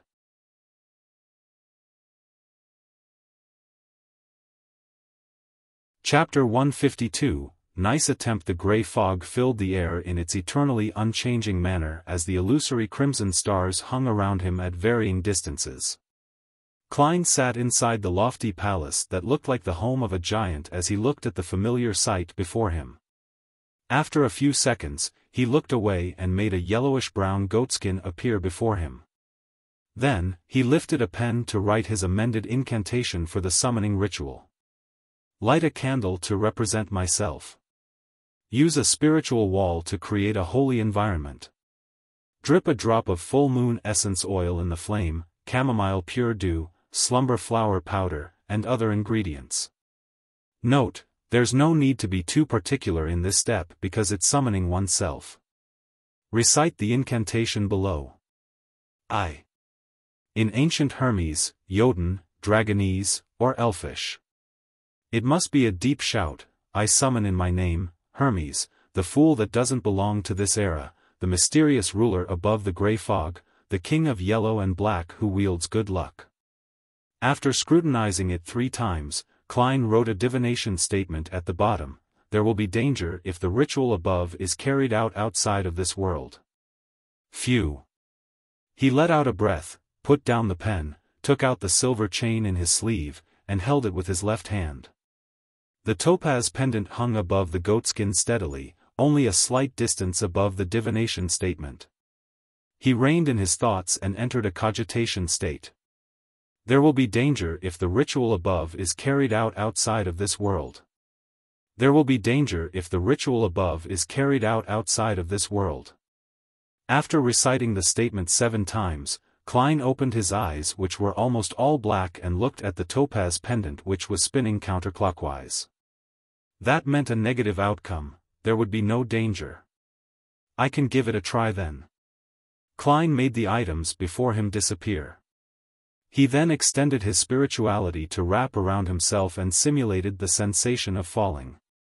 When he returned to his bedroom, due to the fact that he had sealed the entire room with a spiritual wall, Klein immediately cleared his desk and put out a mint-scented candle right in the middle. He pressed slightly on the candle wick, rubbing it with spirituality to cause friction and ignite the candle. Under the flickering dim light, Klein dripped the corresponding essential oils, extracts, and herb powder onto the flame. A soothing fragrance suddenly filled the air, and the room alternated between brightness and darkness. Taking 2 steps back, Klein looked at the candle that represented himself and shouted in Jotun, I. Then, he switched to Hermes: I summon in my name, the fool that doesn't belong to this era, the mysterious ruler above the gray fog, the king of yellow and black who wields good luck. Just as he finished speaking, he sensed the wavering candlelight suddenly dance vigorously and produce a vortex with the surrounding fragrance. It absorbed his spirituality at an insane rate. Slumber flower, a herb that belongs to the red moon, please bestow your powers to my incantation. Klein endured the discomfort brought about from having his spirituality drained as he finished reciting the incantation. Then, he saw the candlelight stop wavering. It was tainted with a gray luster, which extended to about the size of a palm. I didn't summon anything. Oh right, perhaps I'll need to respond to it above the gray fog? It's really quite troublesome to summon myself, Klein muttered, pinching his aching forehead. He calmed himself down, then took 4 steps counterclockwise before arriving above the gray fog again. He saw that there was a rippling light above the seat of honor at the ancient table. It stemmed from the strange symbol at the back of the corresponding chair. The strange symbol that was made up of a pupil-less eye, a symbol representing secrecy, and contorted lines that represented change. All Klein did was extend his hand to reach for it when he immediately heard, I summon in my name, the fool that doesn't belong to this era, the mysterious ruler above the gray fog, the king of yellow and black who wields good luck. Then, he saw surging spirituality combined with a rippling light that formed into an illusory yet shapeless door. The door shook as though it wanted to be opened. Klein immediately felt inspired and strongly willed for it to be pushed open. Almost instantly, the boundless fog and lofty palace was drawn forward. There were a few barely noticeable ripples. The ripples surged towards the illusory yet shapeless door. But, no matter how much Klein pushed it, the door couldn't be pushed open. Every movement resulted in dead silence. The door of summoning has yet to take shape. Klein reined in his will and creased his eyebrows when he analyzed the reason why he had failed. He had casually named the door of summoning. I'm lacking spirituality, so I can't form a complete door of summoning. When I advance to sequence 8 clown and pass through the initial dangerous stage, I can give it another try. Maybe it won't be a problem by then. Klein nodded lightly and roughly understood what had happened. This experiment gave him a confidence boost. He felt heartened as this was the first time that he received some sort of response from the mysterious space above the gray fog, other than the incident where he divined about eternal blazing sun. There will come a day when I'll understand all the secrets here, Klein excitedly declared in his heart. He then made a rapid descent into the boundless fog after he wrapped himself up with spirituality. Klein quickly blew out the candle after he returned to his bedroom. He ended the ritual and cleaned up his study desk before he removed the spiritual wall. A gust of wind suddenly blew as he yawned. He collapsed into the bed, covered himself with a blanket and quickly fell asleep. In the hazy dream that followed, Klein woke up abruptly and realized that he was sitting in the living room of his home and was holding the Tianjin City Honest paper. Don't tell me Captain is here again? He was stunned at first as he looked outside the oriel window, finding humor in his exasperation. With a creak, the door opened. Dunn walked in slowly, wearing his black windbreaker that went beyond his knees and held a cane and pipe. He was still wearing his black top hat, and underneath it were his profound gray eyes. Dunn came to the living room and sat on the single-seat sofa. He leisurely crossed his right leg over his left. He put aside his cane, took off his hat, and leaned backwards. He sat there quietly and looked at Klein as though he was thinking. Captain, what are you trying to do today? Klein was dumbfounded. In order to not expose that he knew that it was a dream, he pretended to not be affected by it and continued to read the newspaper. 1 minute, 2 minutes, 5 minutes. He lifted his head to look at Dunn, who sat opposite him. He found out that the captain was still sitting there quietly and was looking at him in deep thought. 5 minutes, 10 minutes, 15 minutes. Klein flipped through the newspaper back and forth multiple times, looking at Dunn from the corner of his eyes, and noticed that the man was still looking at him quietly in deep thought. Captain, you're making me very uncomfortable. Klein couldn't sit in peace. He folded the newspaper and put it aside. He nodded and smiled at Dunn. Then, he went to the kitchen to get a piece of cloth and started wiping the dining table and coffee table. Captain, look, my dream is so simple, so ordinary, so boring. There's nothing worth observing. Hurry up and leave. Why don't you pretend to be a ghost and I'll pretend to be frightened, then you can complete your achievement as a nightmare. He prayed in silence and lifted his head, but all he saw was Dunn's deep gray eyes that were still in deep thought. Under such a quiet and constant gaze, Klein wiped all the furniture and cleaned his room. He was so exhausted in his dream. What wore him out the most was Dunn Smith, who was watching him quietly in deep thought.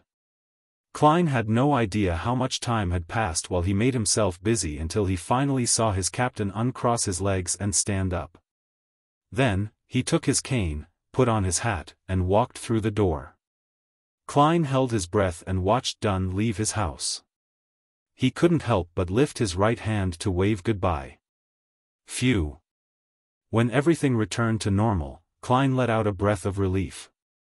That really was such a nightmare. He thought to himself, too preoccupied for tears. Backlund, West Backlund, Phillips Department Store. Phillips was one of the top-end department stores in the Lone Kingdom. It only opened to nobles and wealthy people who were qualified to be members. There was always luxurious carriages parked outside with different emblems printed on them. Not only was it a safe place for shopping, it also became a popular social venue due to the strict restriction on members. Audrey brought her maidservant, Annie, and her golden retriever, Susie. Under the ushering of an eagerly attentive attendant, she got off the carriage and walked through the entrance. Along the way, she saw daughters of viscounts, countesses, or maidens with parents of high social status. She maintained her elegance and greeted them all gracefully. She communicated with different nobles on different topics. For instance, when she faced a particular countess, she would compliment the fittings of the countess's dress, and when she greeted a particular baroness, she would praise the outstanding performance of the baroness's husband in the House of Lords. Audrey hadn't been good at that previously, she was too stubborn and too arrogant. But now, she didn't even need to put in much effort to respond perfectly. In a spectator's eyes, most of the emotions and thoughts of the female nobles were written on their faces. Arriving at the second floor, Audrey turned into a shop that sold ready-made dresses. The attendant in the shop was a petite maiden. She wore a black and white dress and had shoulder-length blonde hair. She was the arbiter, Xiao Dericha. Audrey gave Susie a look without changing her facial expression. The dog understood what her owner meant immediately and ran to another counter. Maidservant Annie went after Susie to try to drag her back. "Well done." Audrey complimented inwardly and walked next to Xiao Dericha, pretending to look at the variety of dresses. "Why did you arrange to meet me here for?" Xiao inquired with a whisper while she loudly introduced the dresses. Her voice was tender, just like a child's. "Where's the original attendant?" Audrey asked in reply instead of answering her. Xiao looked around and said, "I convinced her." She was happy to rest for the morning. Audrey looked at the different styled dresses while she took out a piece of neatly folded paper from her lamb leather handbag and secretly passed it to Xiao. "Rear Admiral Hurricane, Kalangos, has snuck into Backlund. This is his portrait. I hope you can find him for me. Oh, and don't alert him." Xiao received the piece of paper and unfolded it to take a quick glance. She saw that it was a lifelike portrait of a man in his 30s that had a unique broad chin. "I was once constantly praised by my art teacher." Audrey stole a glance at Xiao and lifted her head. She added, "The kingdom offers a reward of 10,000 pounds for Kalangos. If he were to be arrested, even the person that only provided clues would definitely be awarded with a few £100. Just as she finished her sentence, she saw Xiao's eyes beam with joy, as she had expected.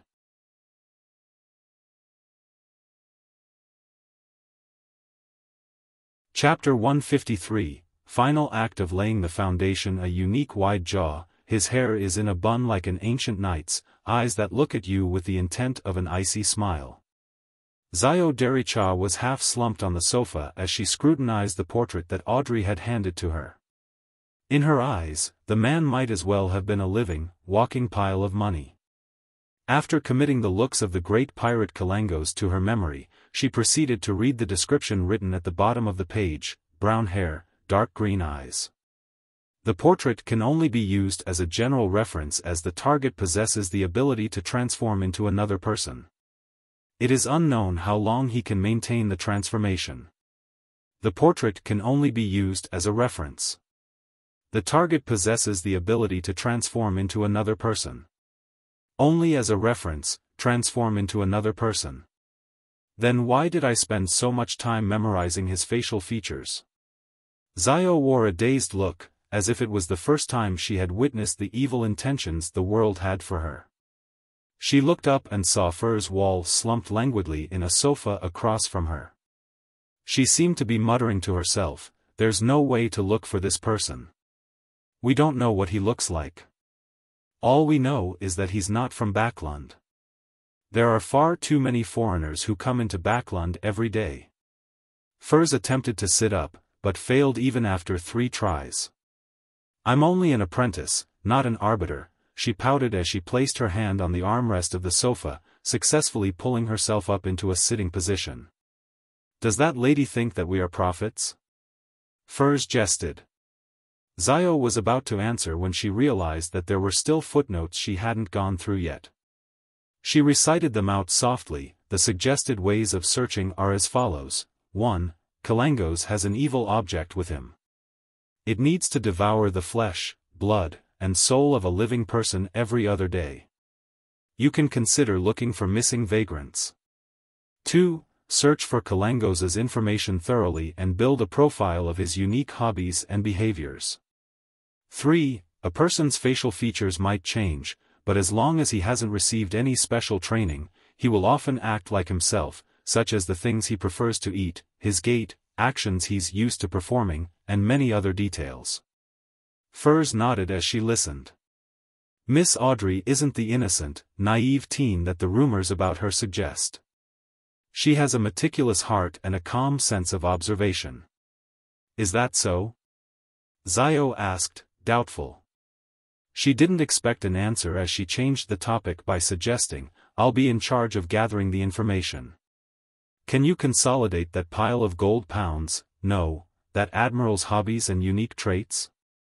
Furs opened her eyes wide open and shook the steel box containing her cigarettes. How can you bear to do this?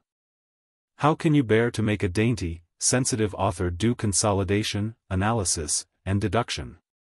Xiao shot her good friend a glance as she exuded an air of authority without realizing it. There's an interesting paragraph on deduction in your Stormwind Mountain villa. Furs pulled her shoulders back and lowered her head. She looked at the coffee table as she said, do you know how much of my hair I pulled out, how much sleep I lost, just for that paragraph? She quickly lifted her head and looked at Xiao Dericha, then lowered her head once again and grumbled, life is short. There are too many things that we need to do, why must we waste our time on such uninteresting, menial tasks? That's very reasonable. Xiao nearly nodded in agreement. She fought hard to keep her authority as an arbiter. Then do you have any other ways to solve this problem? She suppressed her voice, making her childlike voice sound deeper. Furs thought for nearly 20 seconds before looking up suddenly. We can hire a professional. After you finish collecting information on Rear Admiral Hurricane, we shall erase the name and hand it over to an excellent detective, then ask him to do the consolidation and deduction. All we have to do is pay a fee. Why didn't I think of that? Xiao's mind went blank. Furs and Xiao looked at each other without saying anything. When the atmosphere became awkward, she cleared her throat. We'll do it according to your suggestion. After saying this, she quickly added, you'll pay the fee. House Street, Divination Club. Good afternoon, Mr. Moretti. The pretty receptionist Angelica looked at Klein in surprise. You rarely come on Fridays. Exhausted from searching for the house with the red chimney, Klein smiled and said, fate never repeats itself indefinitely. It always brings us some surprises. He was in the area, and the time had expired on the carriage he rented, thus, he came for a cup of black tea and some rest. Furthermore, this would serve as the final layer of the foundations. With the new experience at the Divination Club, he would logically mention the application to Dunn Smith. Your words are always so philosophical, Angelica praised. Klein thought for a moment before saying with deliberation, I might not come to the Divination Club too often in the future, so you need not recommend me to others anymore. He had already digested his potion, so he had to advance towards a new goal. Why? Angelica said in shock and puzzlement. You've already made a name for yourself in the club. Most people know that your divinations are very accurate and miraculous. In fact, we were considering getting you to come in on Sundays as a lecturer. If I was paid £1 for every divination I perform, then I would keep doing this regardless of how tired I was. Besides, I still have to investigate the houses with red chimneys and find the culprit as soon as possible. Klein smiled warmly. Madam, do not convince me to stay, this is the arrangement of fate. I won't stop coming to the Divination Club entirely, it's just that my visits will become less frequent. I'll still pay the membership fees on time. I can get reimbursed for it anyway. I will come down occasionally to monitor the place. Klein added in his heart. How regretful. I hope that you will be at the club when I happen to be lost. Angelica sighed. She realized that this wasn't as surprising as she imagined after the initial shock had passed. Perhaps such a miraculous seer that still respected fate wasn't someone who could be held back by a club in Tianjin. Angelica smiled, as if thinking about something. Side black tea? Yes. Klein returned a smile. He spent about 20 minutes in the club, spending the time resting, finishing his black tea before leaving the club. He took a public carriage back to Daffodil Street. When he entered, he opened the mailbox out of habit and saw that there was a letter placed inside not too long ago. Klein opened the letter and noticed that it was from Mr. Azik. I will be heading to Morristown on Sunday and return on Wednesday. Most of the citizens in Morristown are believers of the goddess. He's heading there on a Sunday, which means that according to the usual level of efficiency, the Nighthawks would only receive the information on Tuesday or Wednesday. I can make it. To think that Mr. Azik would remember my request. I hope that he remembers not to do it personally. Him summoning a spirit and doing something scary would suffice. Klein nodded slightly.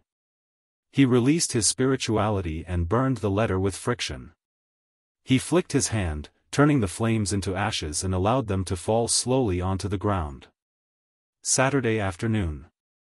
Klein was wearing his black windbreaker and hat. He had his cane in his hand as he walked slowly into the Blackthorn Security Company. After greeting Roseanne, he looked at the partition and noticed that the captain's office was open. He deliberately spoke louder. Yesterday, I saw a girl who looked just like you at the divination club. Really? Roseanne asked, her interest piqued. Klein nodded without sincerity. Yes, in fact, I thought that she was your sister. I'm sorry to have to disappoint you, but I have no sisters, not even cousins. Roseanne laughed. Do you remember her name? No, why would I remember her name? Klein smiled. Looking at her was exactly like looking at you. Can I take that as a compliment?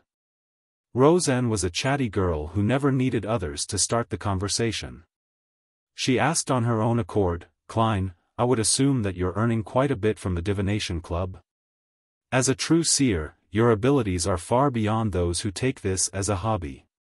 We would still be good colleagues if you didn't mention this. Klein coughed. A seer has to be respectful of fate.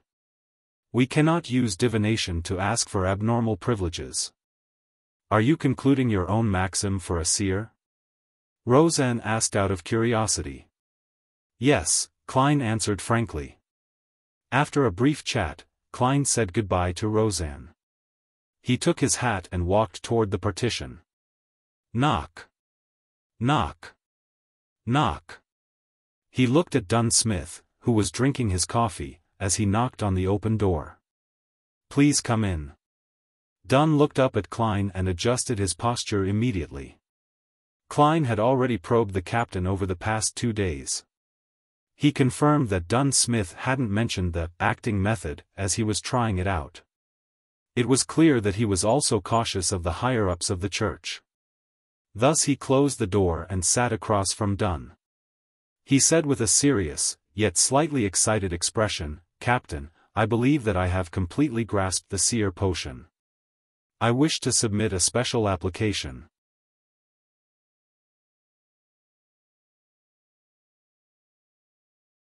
Chapter 154, Sharing Experience. As he looked into Klein's eyes, Dunn took a deep breath and leaned back. Then, he slowly exhaled as he spoke. Are you certain? There were minor changes in his facial expression. He seemed to be well prepared for the special application, but he hadn't expected it to be so soon. Captain, why do you look relieved? Klein didn't conceal his smile as he said, I'm certain, Captain. When you fully master a potion, you'll feel a very special and magical sensation. You'll have no doubt that you've fully mastered the potion. Special, magical feeling, Dunn muttered those words softly and his eyebrows slowly knitted together. The captain advanced twice without fully digesting the potion. Of course, if he didn't know about the acting method, it would be difficult to fully digest it. He must have used a prolonged period of time to break it down and was subconsciously acting to minimize the risk of losing control. Poor captain. Klein quietly looked at Dunn Smith, but he didn't speak or say anything further so as to allow Dunn to think carefully. After almost a minute, Dunn's deep eyes reflected Klein's figure once again. He weighed his words before he said, maybe it would be a better option to wait another year. What the captain means is that waiting another year would make it less conspicuous. With the example that Madame Daly set for me, the higher-ups wouldn't pay too much attention to me. At most, I would only be put on a list for observation, Klein thought and answered frankly. At first, I wanted to wait until next year to send in my special application. After all, there are too many things that I need to master. For instance, my combat arts is only at the beginner level. But, Captain, don't you think that we've experienced too many coincidences in the last 2 months? We were chasing after the kidnappers when we came across the Antigonus notebook in the opposite room. The shipment of sealed artifact 2-049 was delayed, but Ray Bieber didn't leave Tingen and tried to digest the power at the harbor. I went to attend a birthday banquet and triggered Hannes Vincent's incident. I went to investigate at the library and ran into a member of the Aurora Order. I don't know what these coincidences mean, but I feel insecure. That's why I want to enhance myself in the best possible way. Klein seized the opportunity to talk about the manipulator behind the scenes. It was something he had planned to include in his schedule. Without exposing his uniqueness, he would remind the Nighthawks to make them search for more clues from different angles. What he said earlier would only lead the other Nighthawks to conclude that Klein had a discerning mind and was good at organizing his thoughts. The moment Klein said the word "but," Dunn's body leaned forward. In the end, he steepled his fingers in front of his mouth. He fixed his gaze and remained quiet, seemingly thinking about what Klein had said. After a while, Dunn lifted his head and said in a mellow and deep voice, very perceptive. Perhaps there really is something lurking in the dark. Without waiting for Klein to speak, he instructed, you can submit the special application. All right. Klein lifted the corner of his lips when he answered. He got up with a smile and walked towards the door. As expected, he heard a familiar additional remark. Hold on, Dunn called out. He weighed his words and said, take note of your choice of words. Don't worry, Captain. I place a far greater importance on this matter than you do. Klein nodded in agreement with a smile. At first, he thought Dunn would propose that they avoid going through the Holy Cathedral and instead advance to Sequence 8 in secret. Then they could go through the normal procedure after 3 years. However, after he thought it through, he realized that it was impossible. Regardless of whether it was through a special application or a normal application, the person who was going to advance still had to be investigated by the Holy Cathedral. The only difference was that one method was relatively simple and the other was more complicated. If he had become a Sequence 8 in secret, then it could put the entire Tingen Nighthawks in trouble. Since Klein was finished with his mysticism lessons, he didn't go to the basement in a hurry but walked to the clerk's office next door after leaving the captain's office. He found a man and a woman sitting in the office. The man was in his 30s and the woman was in her 20s, they were the 2 newly added members. They were surprised when Klein entered, then they smiled and nodded in greeting. They were curious and in awe of the Beyonders that they worked with.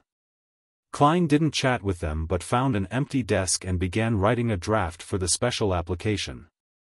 As he already had a draft in his head, it only took about 10 minutes to complete his initial work. After reading it a couple of times and amending parts of it, he sat before the Ackerson Model 1346 typewriter and started typing his draft onto a document. Listening to the tapping of the keyboard, the 2 new clerks exchanged looks and stood up simultaneously. They left the office and went to the reception hall to chat with Roseanne, allowing Klein to have some privacy.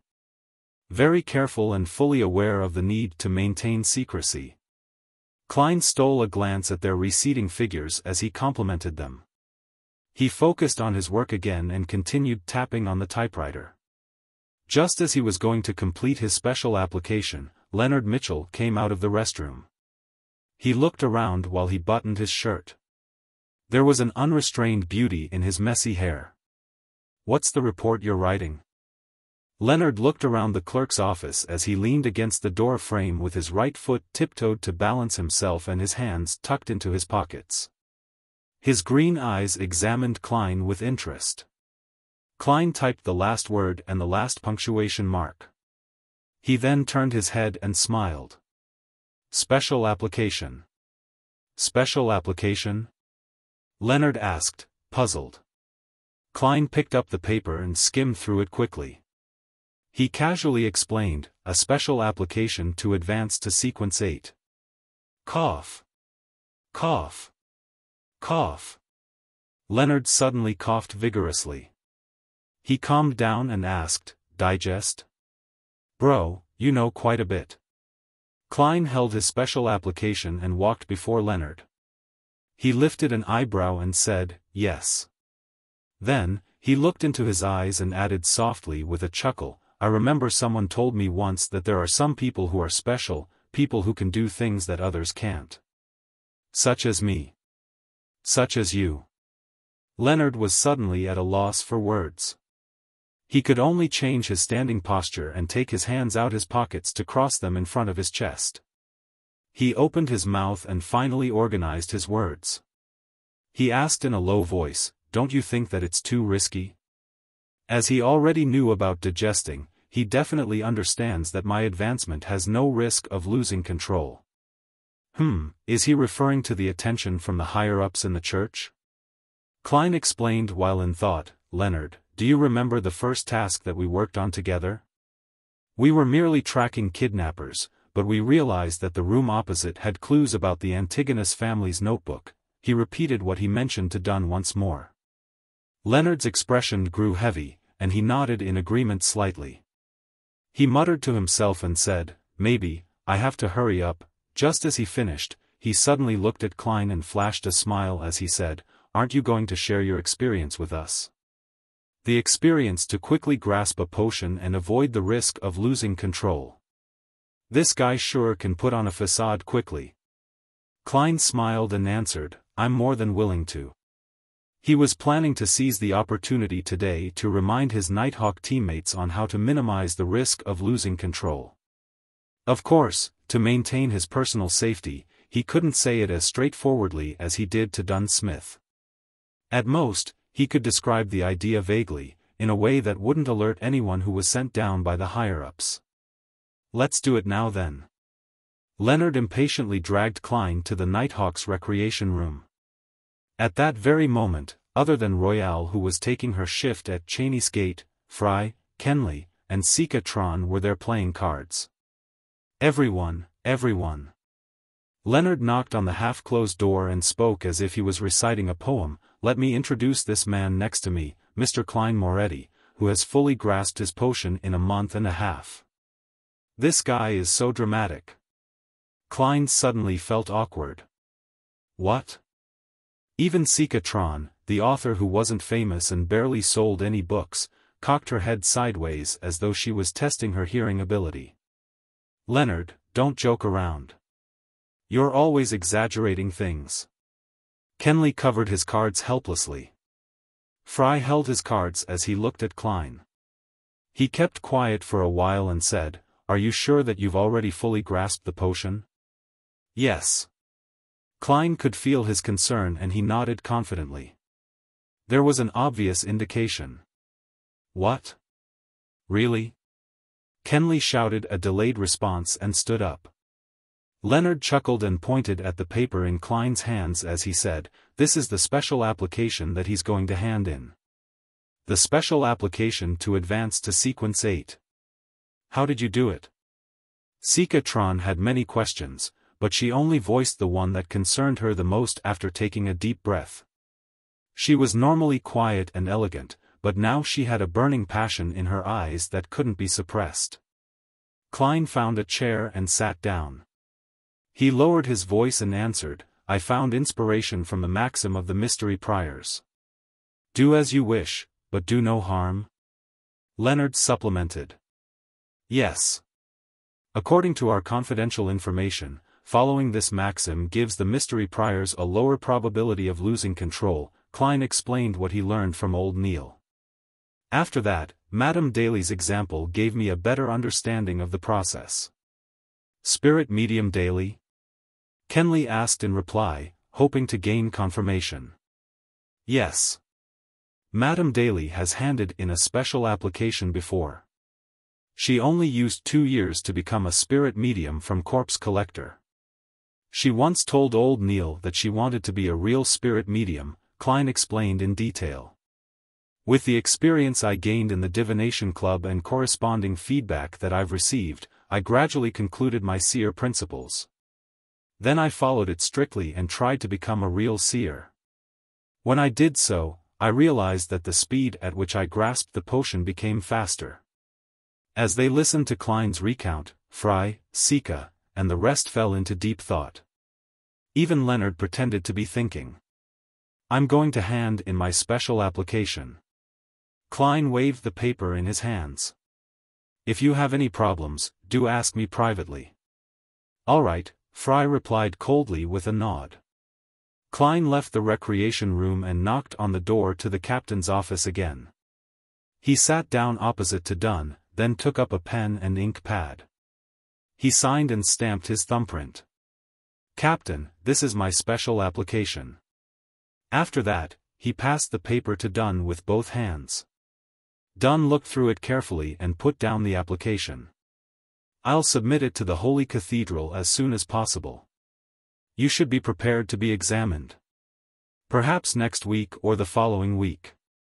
All right. Klein took a deep breath and nodded seriously. He stood up, exited the captain's office, and closed the door behind him.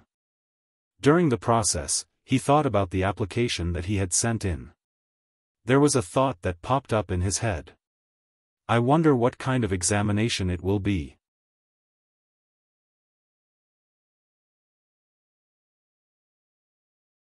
Chapter 155, Urgent Meeting. After collecting himself, Klein went down to the basement and walked to Cheney's gate. He knocked on the door to the guard room. Inside, Royale Radine had already packed her personal belongings. She immediately smoothed her hair and stood up when she saw the person taking over her shift. After greeting each other with a nod, Klein suddenly said, I've had some success with grasping my potion and have shared my experiences with Fry and the rest. You can ask them about it. Royale, who typically didn't have much of an expression, looked at Klein with a little shock. Her lips quivered a little as she said, All right. Madam, let's hope that you can still maintain your calm composure in a while. There are already a bunch of dazed people sitting in the recreation room right now. Klein laughed and made his way behind the table, expertly taking out the tin can which Dunn Smith used to store his Fermo coffee. After making himself a cup of aromatic coffee, Klein sat down and relaxed. He looked out at the lonely hallway and allowed his thoughts to roam free. Let's hope that Mr. Azik's mission is successful and that he doesn't leave behind any clues. Well, even if there are clues, I can just pretend to not notice them. I wonder where the mutated sun sacred emblem is sealed behind Cheney's gate? Since it doesn't possess any living qualities, it only needs a little space. Come to think of it, I haven't been inside Cheney's gate. I'm not sure what it looks like inside. To be able to keep the weird sealed artifacts of varying sizes safe and maintain surveillance, it must be quite special indeed. For example, the ashes of Saint Selena? Many thoughts streaked past Klein's head when he suddenly heard urgent footsteps. He focused and shot a look towards the door. He saw old Neil, wearing his classic black robe, appear in the corridor with a black carpet in his hands. He made his way into the guard room and said nothing, but instead observed Klein thoroughly. Mr. Neil, did something happen? Klein let out a dry chuckle and took a sip of his fragrant coffee. Old Neil sized him up and sighed. To think that you would find inspiration from the maxim of the mystery priors and daily, I have to praise the goddess. I also have to thank you for your teachings. Klein gave a reply in all seriousness. Old Neil pulled back a chair and sat down. He said, a little depressed, how good would it be if it was 20 years ago? Klein maintained his silence, for he knew that old Neil wasn't allowed to consume any more potions because of his age and health, even if he had completely digested the one he had right now. Under such circumstances, anything he said would have agitated him. My earliest thoughts was to quickly gain control of my potion from the maxim of the mystery prior, but regrettably, I wasn't embarking in the right direction. Daily success did give me some clues, but I was already more than 50 years old back then, and had already given up on my efforts. I subconsciously thought that her success was a result of her genius, and that an average person wouldn't be able to emulate her achievements. Old Neil rubbed his temples as he described his disappointment. He was silent for a few minutes before he lifted his head. He looked at Klein. It sure is regrettable that only now do I understand what I've missed out on at this age. Old Neil should have had a faint understanding of the acting method. He immediately understood what happened after I shared my experiences. Klein consoled, it wouldn't have made too much of a difference. The church doesn't hold the sequence 8 corresponding to mystery prior. Perhaps the Holy Cathedral does have it. No, if they have it, they would at least tell us its name. It's also possible that the underground market might have it, old Neil muttered. He shook his head as he stood up. He laughed and said, at least I didn't lose control, and I've lived healthily for decades. Praise the lady. He drew a crimson moon in front of his chest and left the guard room a little dejected. He had lost his usual shrewd look. Klein looked at old Neil's back and suddenly let out a long sigh. He was even more perplexed as to why the higher-ups of the church would hide the acting method. Klein collected himself after some time, placing his attention on the confidential information of the Nighthawks in front of him. Ever since he pulled the youth from the City of Silver into the Tarot Club and learned that the City of Silver still used the ancient names for many things, he found it necessary to enhance his knowledge in these areas. Some time later, he heard another set of footsteps. These footsteps were slow and steady. At the same time, an image of Dunn Smith wearing a black windbreaker flashed past his mind. My spiritual senses have been elevated after fully digesting the seer potion. Klein nodded in understanding. He saw the captain a few seconds later. A letter for you. Dunn extended his right arm and flicked his wrist, tossing the letter over to Klein. Klein lifted his hand and tried to grab the letter, but be it his judgment or reaction, he missed. Pa! The letter fell onto the floor, leaving Klein's right hand extended awkwardly in the air. Under the suddenly silent atmosphere, his right hand first became rigid, then he pulled it back toward his head and pretended to smooth out his hair. The light from the gas lamp isn't bright enough, Klein made a perfunctory statement casually. He bent his back and picked up the letter, giving it a cursory glance. Mr. Hornacis. It's a letter from Daxter Guderian. He nodded in understanding and pulled open a drawer to retrieve a letter opener. According to the rules of the Nighthawks, if there was a clear and correct recipient, Roseanne and the rest of the clerks would give the letter directly to the person that the letter was addressed to. If the recipient was anonymous or an unknown name, it would be handed over to Dunn. He could then ask around or make a decision. Klein carefully pried open the letter and took out the piece of paper within. He quickly unfolded the piece of paper and read through it. He realized that the asylum doctor, Daxter, was asking for an urgent meeting at 2 in the afternoon today. Has he obtained the telepathist formula? Or is it regarding something else? Klein lifted the letter in his hand and looked at Dunn. Captain, my informant, the one from the psychology alchemists, wishes to meet me at 2 in the afternoon. Did he say anything else? Dunn asked, as if he was expecting this. No. Klein shook his head. Dunn thought for a moment, then said in a heavy voice, get Leonard to watch over Cheney's gate for the time being. I'll go with you and hide somewhere. These urgent requests to meet could sometimes be a trap. I've heard of many similar incidents. Furthermore, if it's something important, we can act quickly. Captain, you sure are experienced. Not to mention being the most reliable, trustworthy captain without memory issues whenever we have something serious to do. Klein immediately nodded. All right. At 2 in the afternoon. Inside the small shooting range 9 of the Zutland Street Shooting Club. Klein looked at the target that was covered in bullet holes, then glanced at the uneasy Dr. Daxter Guderian. What happened for you to look for mercenaries at the Hound pub in such a fluster? Only by doing so would the boss of the Hound pub, hand the letter immediately to the Blackthorn Security Company instead of waiting for Klein to collect it himself. Daxter observed Klein's expression and body language, then responded softly, I find Hood Eugen a little abnormal recently.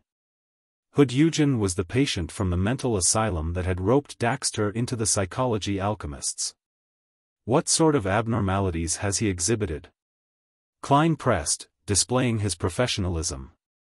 Daxter heaved a sigh of relief, as if he had found a pillar of support.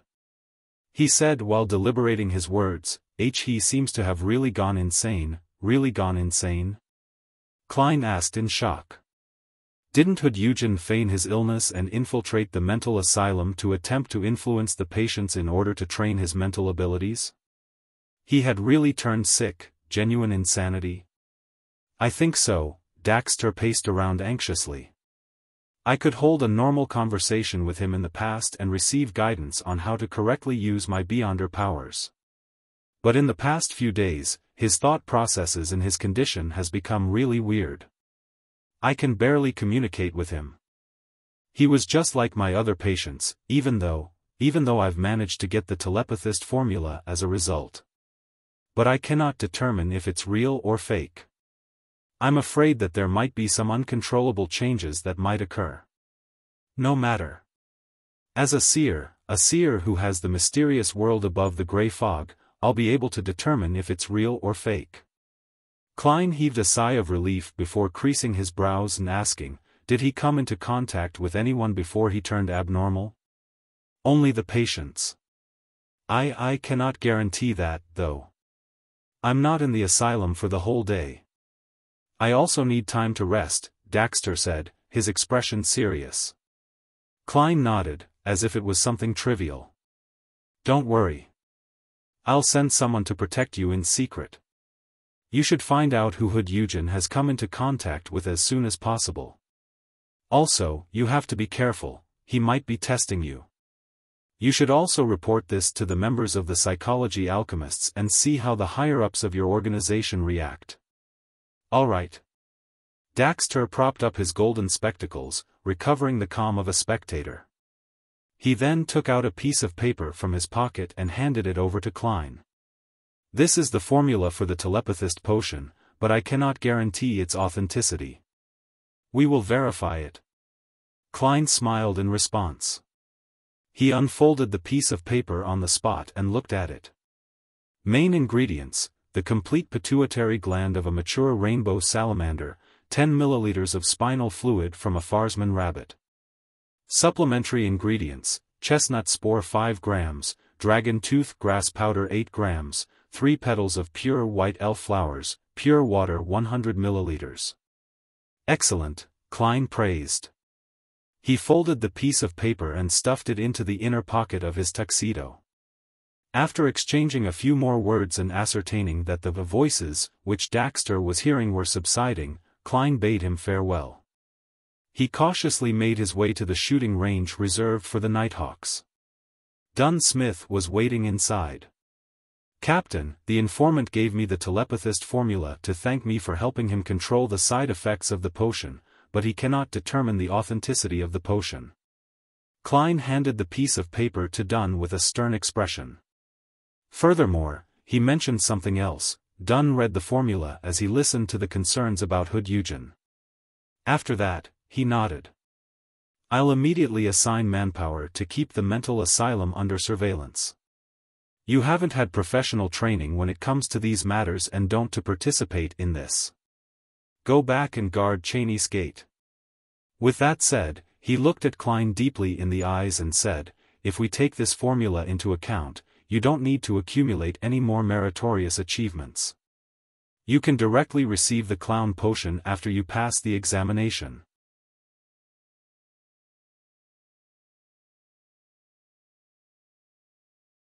Chapter 156, Melissa who takes the long view and I'm paying double for the clown's formula. And all this because I originally wanted to be rewarded double for the same piece of work I did. Forget it, I don't have the opportunity to mention that I already have the formula to the clown potion. Klein took a deep breath and forced a smile, saying, hopefully I can pass the examination smoothly. He was more than happy with Dunn's decision for him to continue to guard Cheney's gate. Not only was he lacking the professional ability to monitor and investigate, but his hand-to-hand combat was far from satisfactory. In terms of shooting, he was considered decent compared to the ordinary police. However, his teammates were all beyonders that have had their physical attributes enhanced. Even if they weren't all marksman level, they were very close. As for hand-to-hand combat, Klein was merely a beginner. Even with a slumber charm, a repose charm, and a dream charm, he was still considered a support class beyonder. It would be easy for him to deal with ordinary people, but he would be in danger if he were to come across any beyonders who were adept at combat. Until I advance to Sequence 8, become skilled in technique-based battles, and master a handful of spells, I can only complete normal supernatural missions on my own. If I successfully steal the power of sealed artifact 3-0782 and make flaring sun charms, that will be even better. It won't be impossible for me to win from a position of an underdog. Klein thought hopefully as he slowly walked back to the Blackthorn Security Company. The next morning when he ended his shift and left Cheney's gate, the Nighthawk still hadn't obtained any useful information from monitoring Hood Eugen. For now, they had to place their hopes on their informant's internal investigation. When he returned home, Klein had his breakfast quietly and laid down in his bedroom to sleep until noon. He woke up naturally, washed up, and walked to the first floor, following the smell of cooking food. Melissa is preparing lunch? Klein looked at Benson who was reading the newspaper in the living room. Benson lowered the newspaper and said, yes, she has a guest visiting today. I wanted her to chat with her guest while I prepared lunch. But she doesn't trust my cooking and took the guest into the kitchen. How rude. Benson, you actually managed to quickly realize that Melissa detests your culinary skills. Klein held back his urge to laugh and walked towards the single-seat sofa as he asked, Melissa's guest. Yeah, you should know her. Elizabeth, we met her at Selena's dinner banquet. Benson leaned backwards and continued to read his newspaper comfortably. It wasn't only at the dinner banquet. She came to visit for real. Klein turned to look at the kitchen with a stunned expression. Just then, Melissa walked out carrying some plates and Elizabeth followed behind, also wearing an apron. Klein, you're already up? I was just planning on waking you up. Melissa laid the plates on the dining table delightedly as she said, this is Elizabeth. You know her. Hello, Klein. Elizabeth's adorable face flashed a splendid smile as she greeted him. Klein replied gently and politely. After they greeted, Melissa blinked and spoke seriously, Elizabeth will follow us to the Family Servant Assistance Association later. They hire a few maidservants at home, so she has experience in that. Her opinions might be helpful. Actually, we've already drawn up the requirements for picking a maidservant. Listen to this and see if there's anything that needs to be added. Melissa wiped her hands on her apron and took out a piece of paper from the pocket of her home clothes. She opened it and read it out loud. 1. Healthy. 2. Hardworking and responsible. 3. Good at cooking. 4. Quiet, not rowdy. 5. Simple family background. 6. Looks ordinary. She read the requirements one by one while Klein and Benson gawked with a vacant look. They never expected that hiring a maidservant would be so troublesome. "Melissa, weren't you against the idea of hiring a maidservant?" Klein subconsciously asked when his sister stopped. Melissa pursed her lips and nodded solemnly. "Yes, I was against it. But as my opposition was in vain, I thought we should get this thing done properly. To be able to get it done well, we must be well prepared." Do you have anything that you'd like to add?" "No." Klein and Benson shook their heads in unison, causing Elizabeth to laugh. After lunch, the four of them took a public carriage to the Tianjin Family Servant Assistance Association on Champagne Street. It was similar to domestic help firms that Klein knew of from his previous life, but it was also a little like a charity. They recorded the personal information and job requirements of different maidservants so that the clients could make their selections more easily, while maximizing the maidservants' chances of employment. Part of the organization's funding came from charity organizations, and some came from a percentage of the payment provided by employers. Upon entering the association, Klein and company were greeted warmly. A young lady in a pale yellow ruffled dress led them to some sofas. She smiled and asked, "How may I help you?" Benson, who was pushed forward by his brother and sister, said, "We need to hire a maidservant." "Do you have any requirements?" the young lady asked like clockwork. Benson recalled his siblings' lack of faith in his culinary skills as he said sincerely, "Good at cooking." "Good at cooking?" The young lady creased her eyebrows and said, "To be frank, there are no excellent cooks among the maidservants. Why not hire a chef instead? If you need a female chef, we have quite a number of them in the association." "There is no one who is good at cooking among the maidservants?"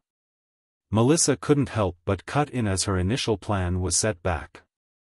The young lady nodded and answered affirmatively. The maidservants are either the daughters of lower-class laborers or girls from the villages. They have few opportunities to learn culinary skills. Even after the simple training provided by the association, the most we can guarantee is that their food won't make people sick. Melissa fell silent, finally realizing what it meant to have situations outpace her plans. "That is regrettable." Benson thought, reorganizing his words, he said, "Maybe we can amend our requirement to a maidservant who is willing to and is capable of learning to cook." "Not bad. Benson is quick-witted. There's no need for me to interject." Klein sat by the side, holding his cane and hat comfortably. "No problem. During cooking training, we took note of girls who had outstanding performance," the young lady replied with a professional smile. "Any other requirements?" "Yes." Benson felt the burn of Melissa's gaze. He swallowed his saliva and took out the piece of paper from his pocket. He then read the items one by one. The young lady listened quietly and only responded after quite a while. "I'll first check through the records and recommend some maidservants that fit the criteria. You don't have to decide immediately. You can pick 2 to 4 of them. Then, I will bring them each over to cook for you once. You can decide who to employ then. Of course, you will have to pay the association some extra fees, and you will also have to prepare your own ingredients." "All right." Benson folded the paper and nodded politely. The young lady stood up and walked towards the office, but she turned around after taking 2 steps. She smiled and said, "Can you pass me that paper? I'm worried I will forget some of your requirements." "No problem." Benson held back his urge to laugh when he answered. After a while, the young lady in the pale yellow dress came out with a stack of documents and passed them to Benson. The information had each of the maidservants' real name, birth date, family situation, facial description, health status, past experience, related traits, expected salary, and other information. Seizing the opportunity when Benson and Melissa were reading the information, Elizabeth got closer to Klein and asked softly, "Don't you have any requirements?" "Yes, but this information isn't specific enough," Klein answered perfunctorily. Elizabeth got even more interested. How would you choose? Klein smiled and pointed at the hidden pendulum in his left sleeve. I would divine the best person to become our maidservant by writing down a corresponding statement about each candidate and eliminating them one after another. Elizabeth was stunned, nodding vacantly after nearly 20 seconds. The simplest and the most effective way. I totally forgot that she didn't finish her sentence since Melissa, who had sharp senses, noticed that they were whispering and had looked over. She looked at her best friend and her brother, then she showed an expression of deep thought. Hey, sis, don't misunderstand. We are just talking normally. Klein coughed and picked up some of the information and casually read through them. Very soon, they picked 3 candidates. They were asking for 4 solely 8 pence to 5 solely 2 pence per week. Benson didn't haggle over the maidservant's pay but instead discussed the percentage that he needed to pay to the association. After some friendly haggling, he successfully negotiated the price from the maidservant's 2 weeks' pay to 1 week pay instead. However, he had to pay a transportation fee of 1 solely for them to bring the maidservants over to try cooking. After that, Elizabeth bade the trio farewell and left while the siblings took a public carriage back to Daffodil Street. On the way back, Klein was getting uncomfortable under Melissa's scrutinizing gaze. When he got home, he went to the 2nd floor directly. Klein, Melissa called him in a serious tone after thorough consideration. She said, if you want to get engaged with Elizabeth, you have to work harder. Her father is an important businessman, and her mother is the daughter of a baron. Wait, engaged? When did this happen? Klein looked at his sister in confusion. How far-reaching is her concern? You're tuning into the Xiaofan's Wuxia Tales YouTube channel. Don't forget to subscribe and join us on this journey to catch the most captivating stories.